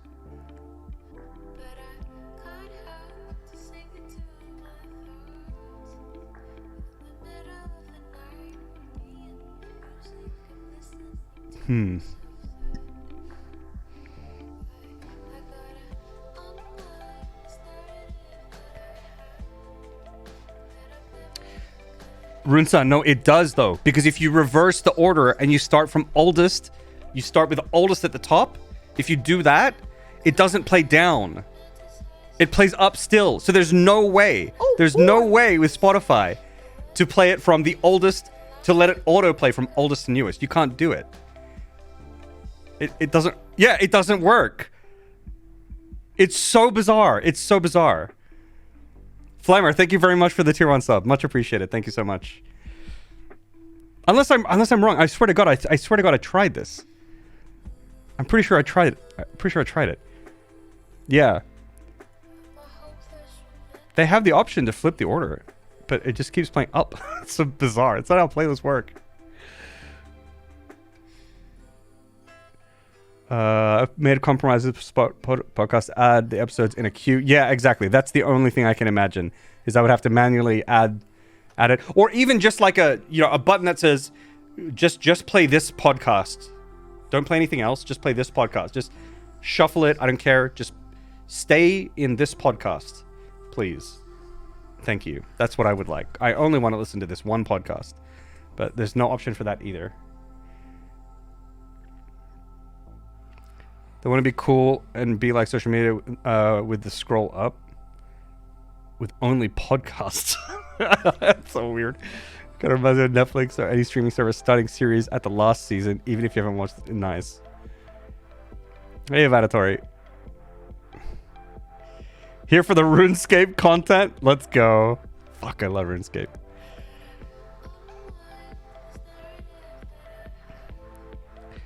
It's like the result. I don't listen to podcasts on Spotify. Yeah. I think I'm actually ditching Spotify. I've been a premium or whatever user of theirs for years, but I think I'm done with it.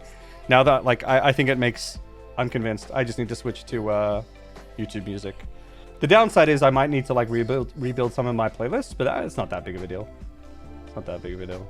The main one is just stream playlist, and City Girl has her music on YouTube, so it'll be okay.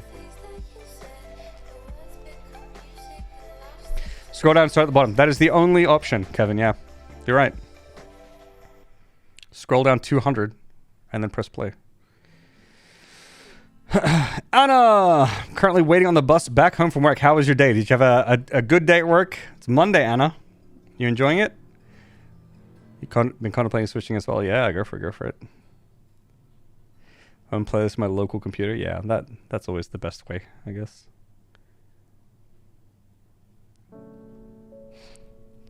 Spotify specific video podcast, yeah.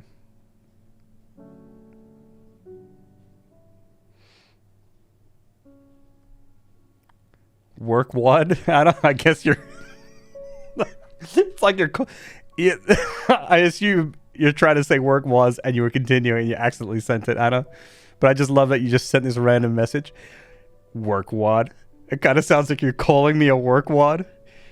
This streamer is such a work wad. Having created Burnout so instead it's going to stay here and watch your game dev. Well, not a lot of game dev right now. There was a lot earlier, actually. But yeah, let's actually get back on it.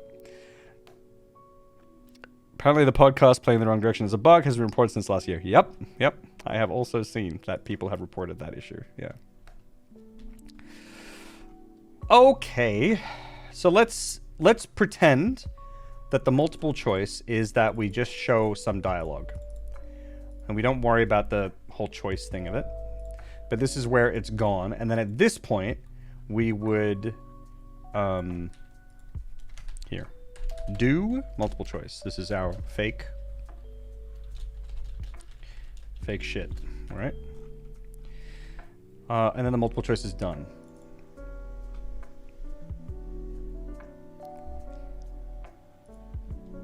And then at that point, this should get cold, and then we get like a bunch of things. Okay, so let's for funsies' sake, let's move this shit to here.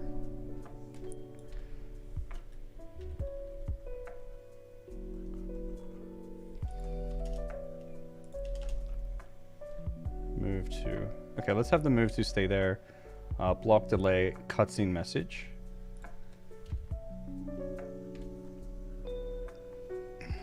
This can go. So the guy moves there, says some shit.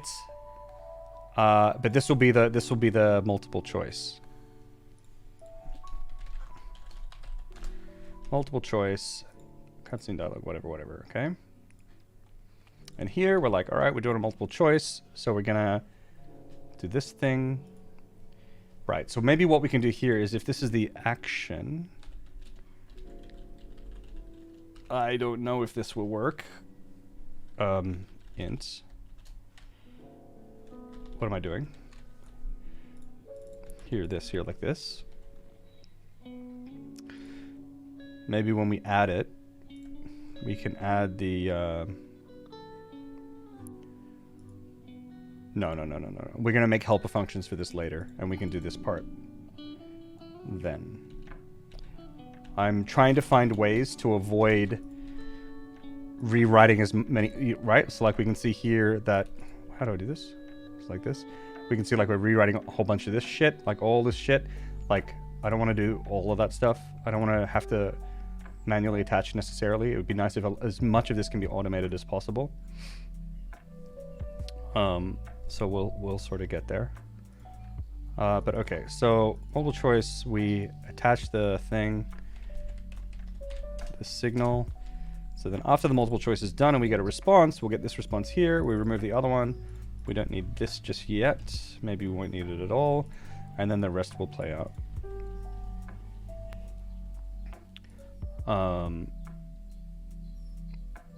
And what we can then do is, like, the way this would work is if the response for the multiple choice is equal to 0, then we'll do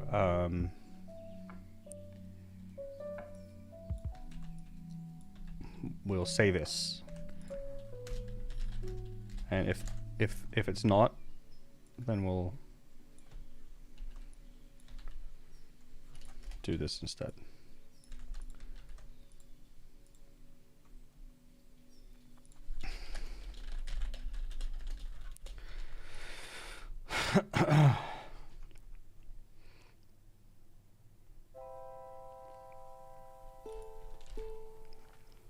Hey Duke, I'm doing good today.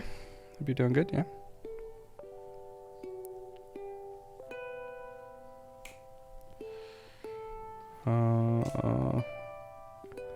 Lump or a bundle of soft material. Yep. Spotify ruined the workflow. Yeah, they did. Was pretty okay. Yep. Towards hurting though, and it is technically Tuesday for my colleagues. Oh, it is Tuesday. Is today Tuesday? Oh, it is Tuesday. I stream on Tuesdays. I don't stream on Monday. What the fuck am I thinking? Actually losing my mind. My colleagues, it's the third day of work this week. Oh, I did get a full weekend. Okay, nice. Hope you're enjoying it, Anna. So, you've been working 2 weeks now? 3 weeks? 2 weeks? Your bus is quietly, but you can see it now. Nice. Just tuned in. Assumed you were integrating Spotify. Not integrating Spotify, no. We were just talking about it. Okay, let's give this a shot.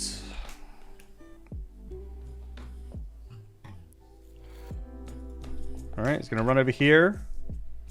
Say some shit. 2, 3, speak. And then after this, the multiple choice. This is the multiple choice, okay? And then so I'm gonna press enter. That's selecting the 0th item. This is some new text because we come into here, response. That's this here, and we don't do this stuff. So we've got one different outcome, right?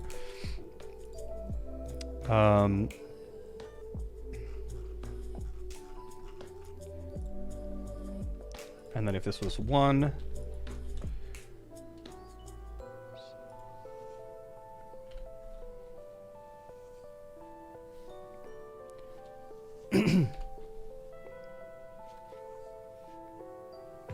one, 2, 3, speak. And then now we should have the spinning around thing. There we are. Still a tree. Down.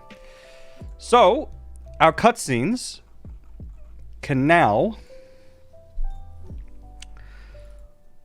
have multiple choice actions, which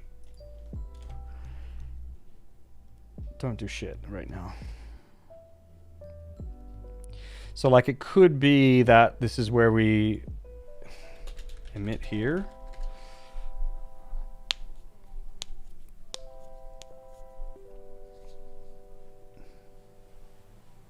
And then maybe I need a function which is like get latest multiple choice selection or something. So like a private int latest multiple choice. The choice selection. Something like this.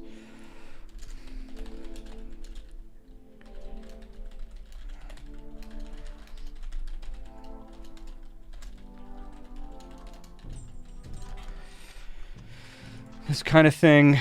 And then maybe the emit actually happens. No, the emit should happen here. No. No, that's good. It's good as it is. This might change, but the emit will have to happen from here.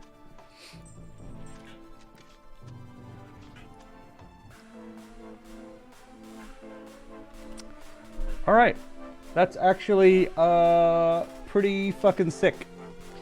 It's a very, very unimpressive display of this functionality when it comes to the multiple choice, but it's hard to really display it and show it and really, you know, take advantage of it when I don't even have the ability to do multiple choice yet. So I think that just is what it is for now. But the support for it on the cutscene side, I think, makes sense. It just needs to be... I just need to make helper functions to clean all this shit up. It just needs to be much easier. Like, if we look at my text helpers... PG text helpers... You can see there's, like, a bunch of these functions. They're just kind of boilerplatey stuff, but just to make things easier, you know? So, like, I just have to do this, and all the functionality comes with it, you know? I want to create similar stuff for cutscene stuff. So that when I do it, you know, it's just like really simple things like move to, dialogue, you know, show dialogue or something like that. Delay. Whoop. Block. Play. Animation. You know, things like that. And then a lot of this current actions add, all that kind of stuff just, you know, kind of just gets handled. It'll make the system much, much neater, I think. I don't think I want to go into that right now, though. I think I'm kind of spent. I'm really happy with where I'm at. I don't know if I want to... There's, technically speaking, 30 minutes left on the stream, but I don't know if I want to dive into anything else, because I don't think it's going to... I don't think there's anything I can dive into right now that's going to take 30 minutes. We're talking about this before. If I start something now, it's going to take another 4 hours, so...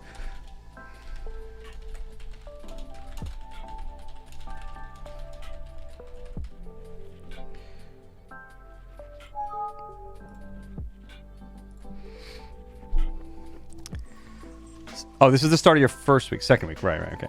I managed to get onto the bus. It's stuck before the run. Oh, no. Hopefully you get back fine. Wait, Flammer, thank you very much for the... There was a sub. Wait, did I thank you for that? When did that come through?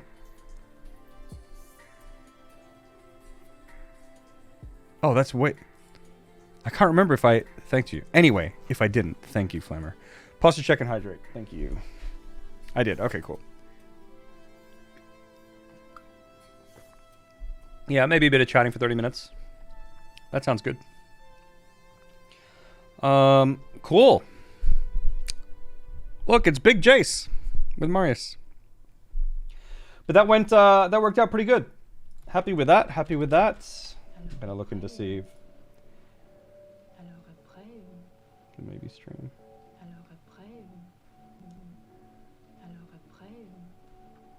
Okay.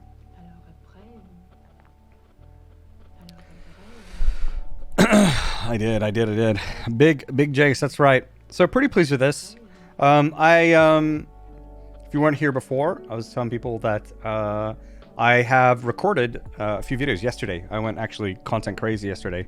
I put out a video yesterday, which is just some stuff. People have asked about the Unity situation. I think I talked just a little bit on some of the things. So like kind of what I would think about the Unity runtime fee, and also just sort of why I think it's happening, or just some theories that I've seen around.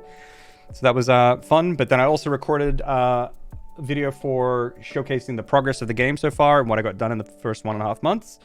And how I feel about that. Spoiler, feel pretty good. And then also started getting another satisfactory video kind of ready as well. So that's was super, super productive yesterday. It was pretty fun. Yeah. Road work ahead. Oh shit. This is stuck. Oh boy! Haptis Whoa! Potato just gifted 5 subs. Whoa! Gifted 5 subs. Haptic Potato, thank you so much. Much, much appreciated. Enjoy the emotes and ad-free viewing, even though I take breaks anyway. But much appreciated. Thank you so much. Hype. More big. Yes. Thank you. Thank you. Damn. Really appreciate that, Haptic. Thank you so much. Seems there is an update on the Unity thing. Wait, what? Wait, what? Hot off the press?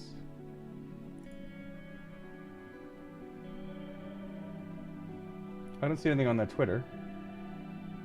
It was just the yesterday stuff.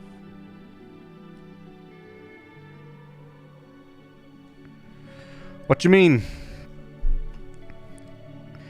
You didn't finish it? Okay, fair enough, Anna. The truth is that you can always do more. Yeah, exactly. You can only do what you can do. Exactly. I think there's like the feeling of like, oh, I should do more, I could do more. I think I used to put like a lot of stock in that. I'd be like, oh, and I'm not doing it, so therefore I should feel bad. But now I kind of just go, all right, well, that's this feeling that pushes me to do stuff. But then I just kind of accept whatever I got done. And now I'm just really chill and easy on myself. So I appreciate that feeling now because it helps drive me to do things. But then like I get my logic brain in and I just remind myself that I will always be able to imagine myself doing more. That will never ever end. There's nothing you can do to like reason that kind of thinking away. So yeah, I just use it to drive me, and then I kind of just take what I get. Yeah, I did a thing. Exactly. Yeah, I did a thing. They've been talking in the Twitter space. Oh. Don't suppress bad habits. Utilize them for greater good. Exactly. I mean, I could spend. I guess I could spend like a lot of energy in trying to like hardwire my brain to never think that way again. But fuck it. Not enough energy for that. I heard somewhere that they are switching to a percentage revenue cap on. See, this is. Oh, I wish. God, I wrote it in my notes and I forgot to talk about it on the stream, in the video that I wrote. But I was thinking that like if they did do revenue share, because I had read somewhere, this is why I didn't talk about it, was because I had read somewhere that they didn't, but I can't find the source. I can't remember. So like I can't validate it or not. But I read somewhere that like their intention was not to like cut really, really deeply into game devs' revenue streams. So like if you end up making a lot of money, they don't want to take a lot of that money, right? That wasn't the goal of the thing. And so in that case, I can understand this like tiny flat fee, which makes sense in many cases, but not necessarily all. But then I was thinking, but then a revenue share with a cap makes sense. So like, yeah. I mean, that sort of idea does sort of make sense, but we'll see if that's what they do. I hope it gets better. Guillermo, thank you very much for the follow, and the Data Science Ninja, thank you so much.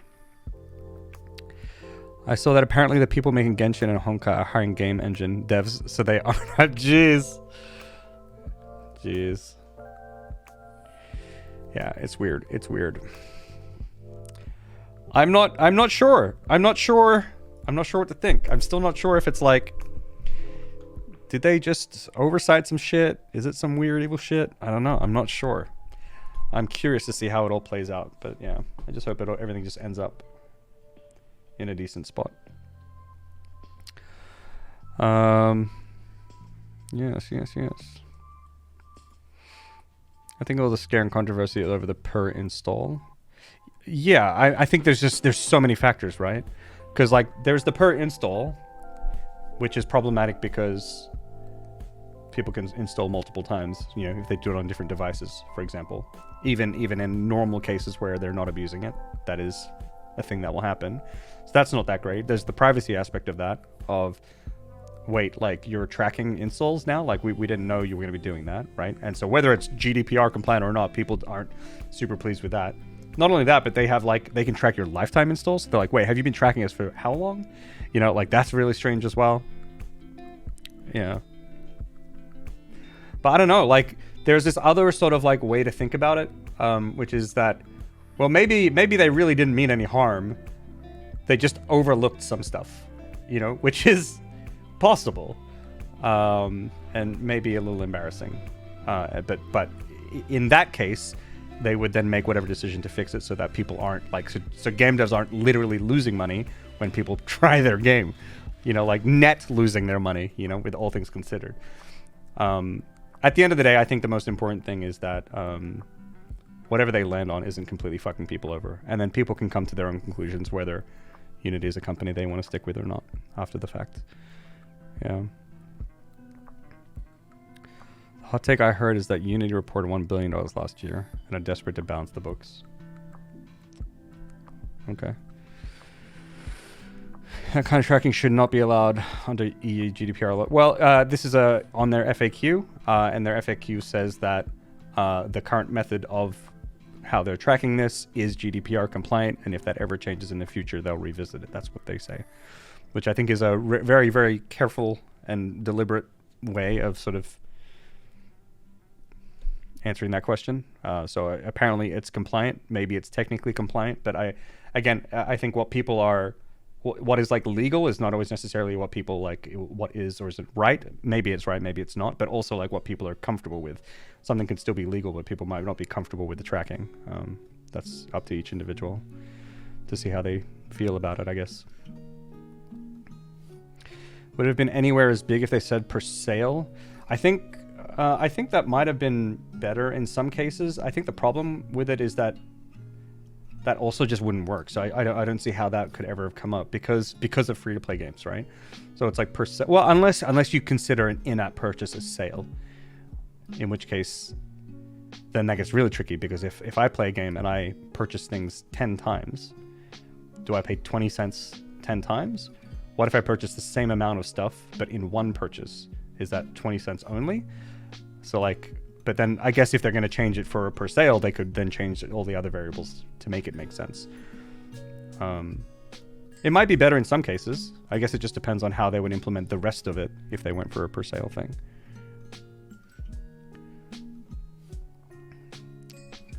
Wouldn't per sale be equivalent to a revenue share? Yeah, I think it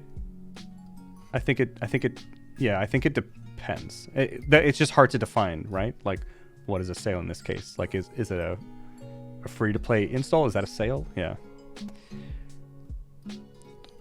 And what if the sale's a third party? Well, the thing about a lot of sales and stuff like that is that kind of information, I think, is probably more readily available in terms of like each individual company needs to track their sales themselves. They have to have those numbers, right?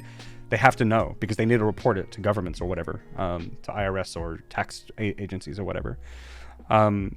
So, you know, I actually have no idea how companies report their revenue to companies like Epic, for example, where you have to give them a percentage, of your revenue share or something. I actually don't know what that process is like, but I imagine it's going to have to be the same kind of numbers that you're reporting to tax. Maybe it's not all the information, but like that relevant information.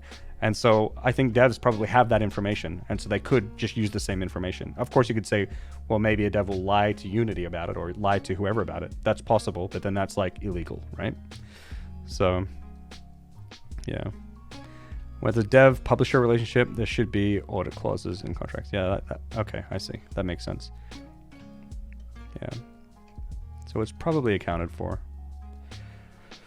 Yeah, we'll see. I'm curious. I'm really curious. I do hope it all works out. I'm genuinely not, wishing for the doom of that company or anything like that, because there are so many people who don't really have anything to do with this that are just working there. And like, maybe this was just a mistake. Sometimes little mistakes, like not really thinking something through completely, but still just an honest mistake. Sometimes those can have really, really, really, really, really devastating either outcomes or perceived outcomes, right? And who knows? Maybe it's just they made a mistake. It's possible. It's just possible. And I hope that's the case, and I hope that they bounce back, and I hope that the people who have jobs there are still okay. I hope that the game devs who use the engine can continue with their livelihood. I don't want anyone to hurt from this. The thing that would concern me isn't the agreement. You accept a contract, and for one party to be able to change the contract. Yeah. I didn't read the thing. Yeah, and I would imagine. I don't know this for sure or not, but I would imagine that their contract or their clause has for a long time carved out a space for them to do what they're doing, right? Otherwise, it's just straight up illegal, like completely, right? Like without any kind of, you don't even have to go very far at all, right? So I imagine that this kind of thing has, technically speaking, been carved out. But whether it has or hasn't, you could grant them that and say, yeah, maybe it was, right? But still, it whether or not it's right is a different story. It's crazy that with tax and Steam tax, a dev loses. Yeah, actually, yes. Yeah. That's something that I've been thinking about. Sometimes I just daydream and I go, like, what if I actually finish my game and I sell it? I'm like, how much do I sell it for? You know? And it's like, how much, if I sell it for this much, how much would I actually get in my pocket? And yeah, sometimes it's a bit weird. Like, I guess that's just the way the world is, right? It just is what it is. But sometimes when you think about, like, if I sell my game for $7, I'll get like $2 out of that. Like, it's very strange. It's very strange. It's just kind of weird, but it's just how it is, I guess. Damage still already done, yeah.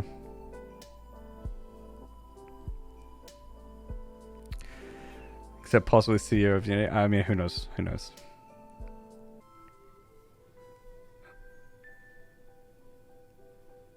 Yeah, of course, Aliana. Yeah.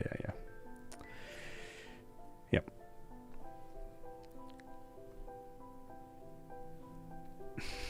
Elon Musk is considering to make pay use for Twitter X. Yeah. Changing contracts are a big problem. Yeah, it sounds like it.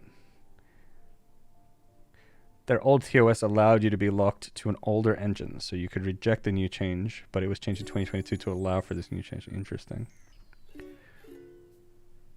One of the rules for starting game dev is be prepared for success. Yeah, that's something that, like, the people who would say, yeah, but very few devs will ever make that amount of money or get that many installs or both those things together, right? Because that's the requirement. Well, yeah, but 100% of the developers are accounting for you can't like make a game and go, it'll never be successful to that level, so I don't have to worry about it. No developer is thinking that. Right? Every developer is thinking, okay, like if I don't make enough sales, what happens in that scenario in terms of like my finances? If I make a fuck ton of sales, what happens in that scenario? Like, every developer is thinking of that. Like, if you're using Unreal Engine, there's no way you have never thought of, I'm going to sell my game, and I need to be aware that if I make after a certain threshold, I need to pay like 5% to Epic. I have to be aware of that. Every developer knows. You have to think of that. And if one of those outcomes is, I will now lose money, I will net lose money, you're just not going to be comfortable in that position. You have to pull it off the store at $199,999 just so you don't go into debt. Crazy. In those edge cases, right? It's not in most cases, but like, yeah. You just got past it now? Geez, that's either a really big roundabout or there's like a lot of traffic issues, Anna. Take Rust. Gary has posted with his package. It's about... It's time to party! Whoa. Yo! Kebab Skull. Hello, everyone. Welcome. Raiders. Unfortunately, I am wrapping up soon. We're just chatting a little more. Welcome, Raiders. Hope your stream was good. Welcome, welcome, welcome. That's okay. We can chill for a little bit. Stream was great. Nice. What were you doing? Got to run? Yeah, go for it. Take care. Gary has posted with his package, it's about 10 cents. Then look at Face Punch, and Rust has sold over 30 million copies. Yeah. So, like, on the plus side, it's not that they have to, like, back pay that, right? So it's not like they're out. It's just from this point on, they have this, like, brand new fee that they're going to have to pay. Which is going to proportionally be, you know, small for them, I think. Because how much is Rust?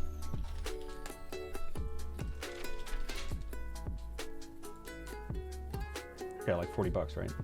So it's like, you know, but it's still just an extra fee that they had never planned for or counted on. Pulse check and hydrate, thank you. I also yeah, because like the install fee thing isn't retroactive. Like the counting for the eligibility is retroactive, but the charging is not. Flappy Bird creator, totally unprepared for success. Apparently had bad major mental health. Yeah, I heard about that. Sudden attention. Yeah, I mean, that's a lot. No one's really prepared for that kind of stuff. Hello, hello, hello. Kebab game? Almost looked like beta after 5 days of porting. Wait, what is Kebab game?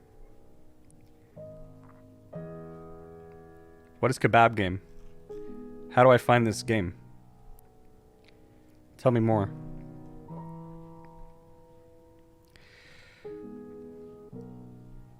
Want to play my game? It's bad anyway. Sometimes I feel that way about my game. Wasn't FNAF like that? Made without expectation of growing? Yeah, a lot of some games are like that. Yeah, some games are like that. He came from. Hey, came from YouTube channel. Hello, welcome. Is this the real Todd Howard? Welcome. Kebab Skulls game. All right.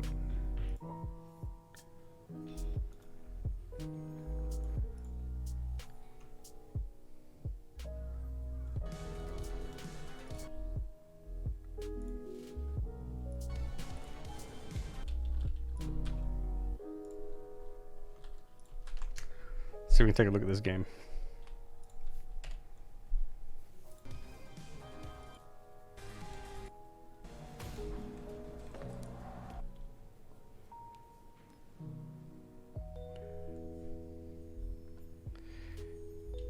Here it is. This reminds me a little bit of what's that game called? Devil Daggers?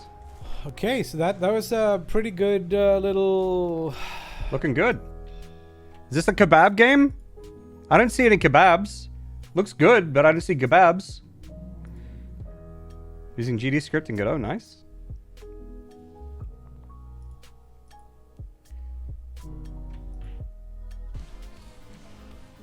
Commit. Commit. Hit the button. I don't know that a noise will be enough. I think I need to think about it from a game. We're trying to find the gameplay.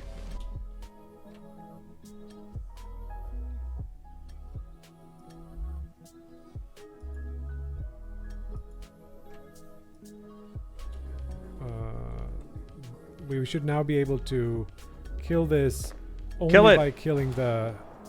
Nope, that's not it. The hell? Game dev streams. Oh man, game dev streams. We should be able to do this. Nope. Yeah, it looks good. Art style's dope. Yeah, looks really good. 3D. 3D. 3D Godot game. Cool.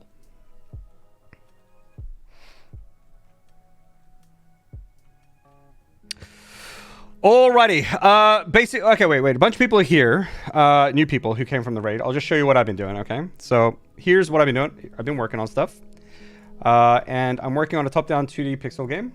So if you're interested in game dev streams, and maybe you are, coming from Kebab Skull's thing, I'm about like a month into the thing, and I'm learning Godot. I've never used it before. This is my first time. And currently I have, yes, a top-down 2D pixel game. All the art is placeholder. I have like support for ramps, support for different levels. So like I'm on the second floor right now. I can go down to the first floor.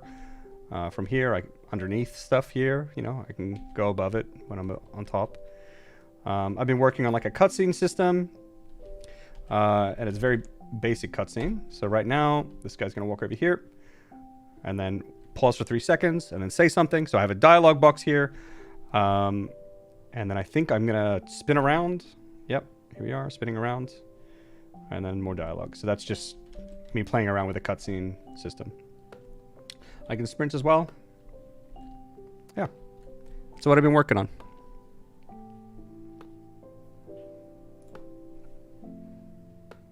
You're the dev of Satisfactory? Not anymore. Not anymore. But I did work on Satisfactory. Correct. Correctamundo? Correcto. X. Yeah, X dev. I am the X. I'm the weird... I'm Coffee Stain Studios' weird X. Everyone at Coffee Stain's like, oh, geez, our weird X. What kind of game will it be? All I'm saying is that it's top-down 2D pixel art game. The other information ain't out. Ain't out there. He's the pro RuneScape player from Satisfactory, exactly. But if you, I do have a YouTube channel where I post gameplay stuff, but also like chatty stuff, but also I will be doing more dev-related videos too. So if you want to follow on my journey, feel free to join. X gonna give it to you, yeah. Do they call you when they're drunk? Yeah, 1 a.m. 1 a.m. I get phone calls from Snoot. Hannah there, hamburger. Won't answer my texts. I certainly have trouble moving on. Yeah, sounds like it. I'm sure you do. Hannah won't answer my texts. 67 just gifted 5 subs. Huh? Oh, Took gifted 5 subs. Thank you so much, Took. Oh my god, thank you so much. Really appreciate it. Subs really help the channel a lot. This is literally my livelihood now, so this kind of support is super, super helpful. Thank you very much. And enjoy your emotes, everyone who got a sub, if you're lucky.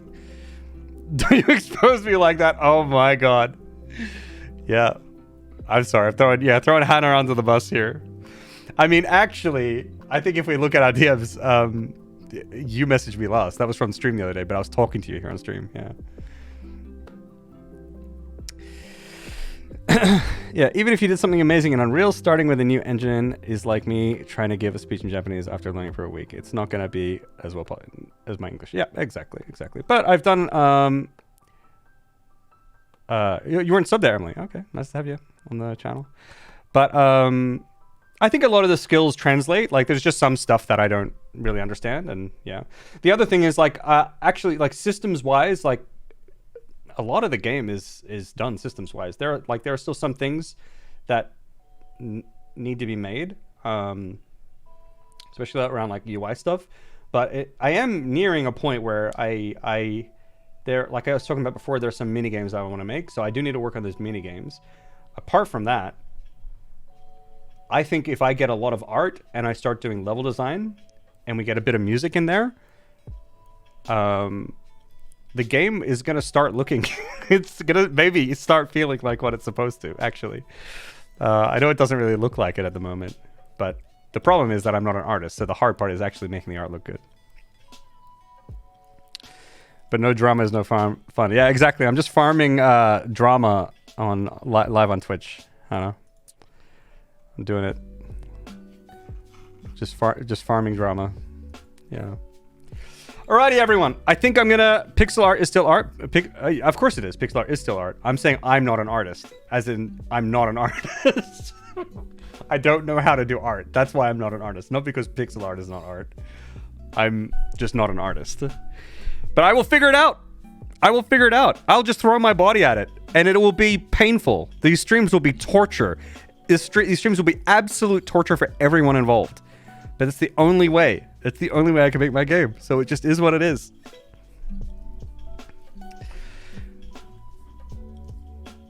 %80 of the game is just graphic models. Oh, keep the dream alive. Thank you. Thank you so much. Yeah, I just need to start working on the other stuff. Because when I start doing that, I'll start to notice what needs to get polished, what it needs. And then I can just start like tuning things. And But yeah, big parts right now are the how I want to. Yeah, I'm not gonna talk about it. Tier 4 subs. I'll talk to Tier 4 subs later about it. You know. But I'm gonna wrap up stream. I'm wrapping it up. I am Dunzo. Dunzerino. Dunzorio. Let's raid. I haven't raided Namaslays actually in forever. They're playing the first Descendant. Maybe that's a good game. Too late again? Yeah. Well, we have the VODs channel. This stream should be up by tomorrow, probably. Okay, so we'll raid Namaslays.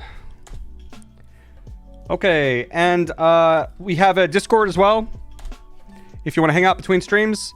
I stream on Tuesdays and Thursdays, dev streams, variety on Saturday. And I have a YouTube channel that you can hang out on as well if you want. Here are the raid messages. If you are a sub, you can use this message, the first one. And then if you're not a sub, here's the second one. Thank you everyone for hanging out. I had a great day today. We were really productive, made a lot of progress, and it was really, really fun hanging out with you all. So thank you so much for keeping me company. I hope you all have a great day, and I will see you on Thursday. Thank you very much, Twitch Cassie, for the follow. Also Cybergung from earlier and Ash Daniels. Thank you everyone. Catch you later. Vamonos. Bye-bye. Vamonos!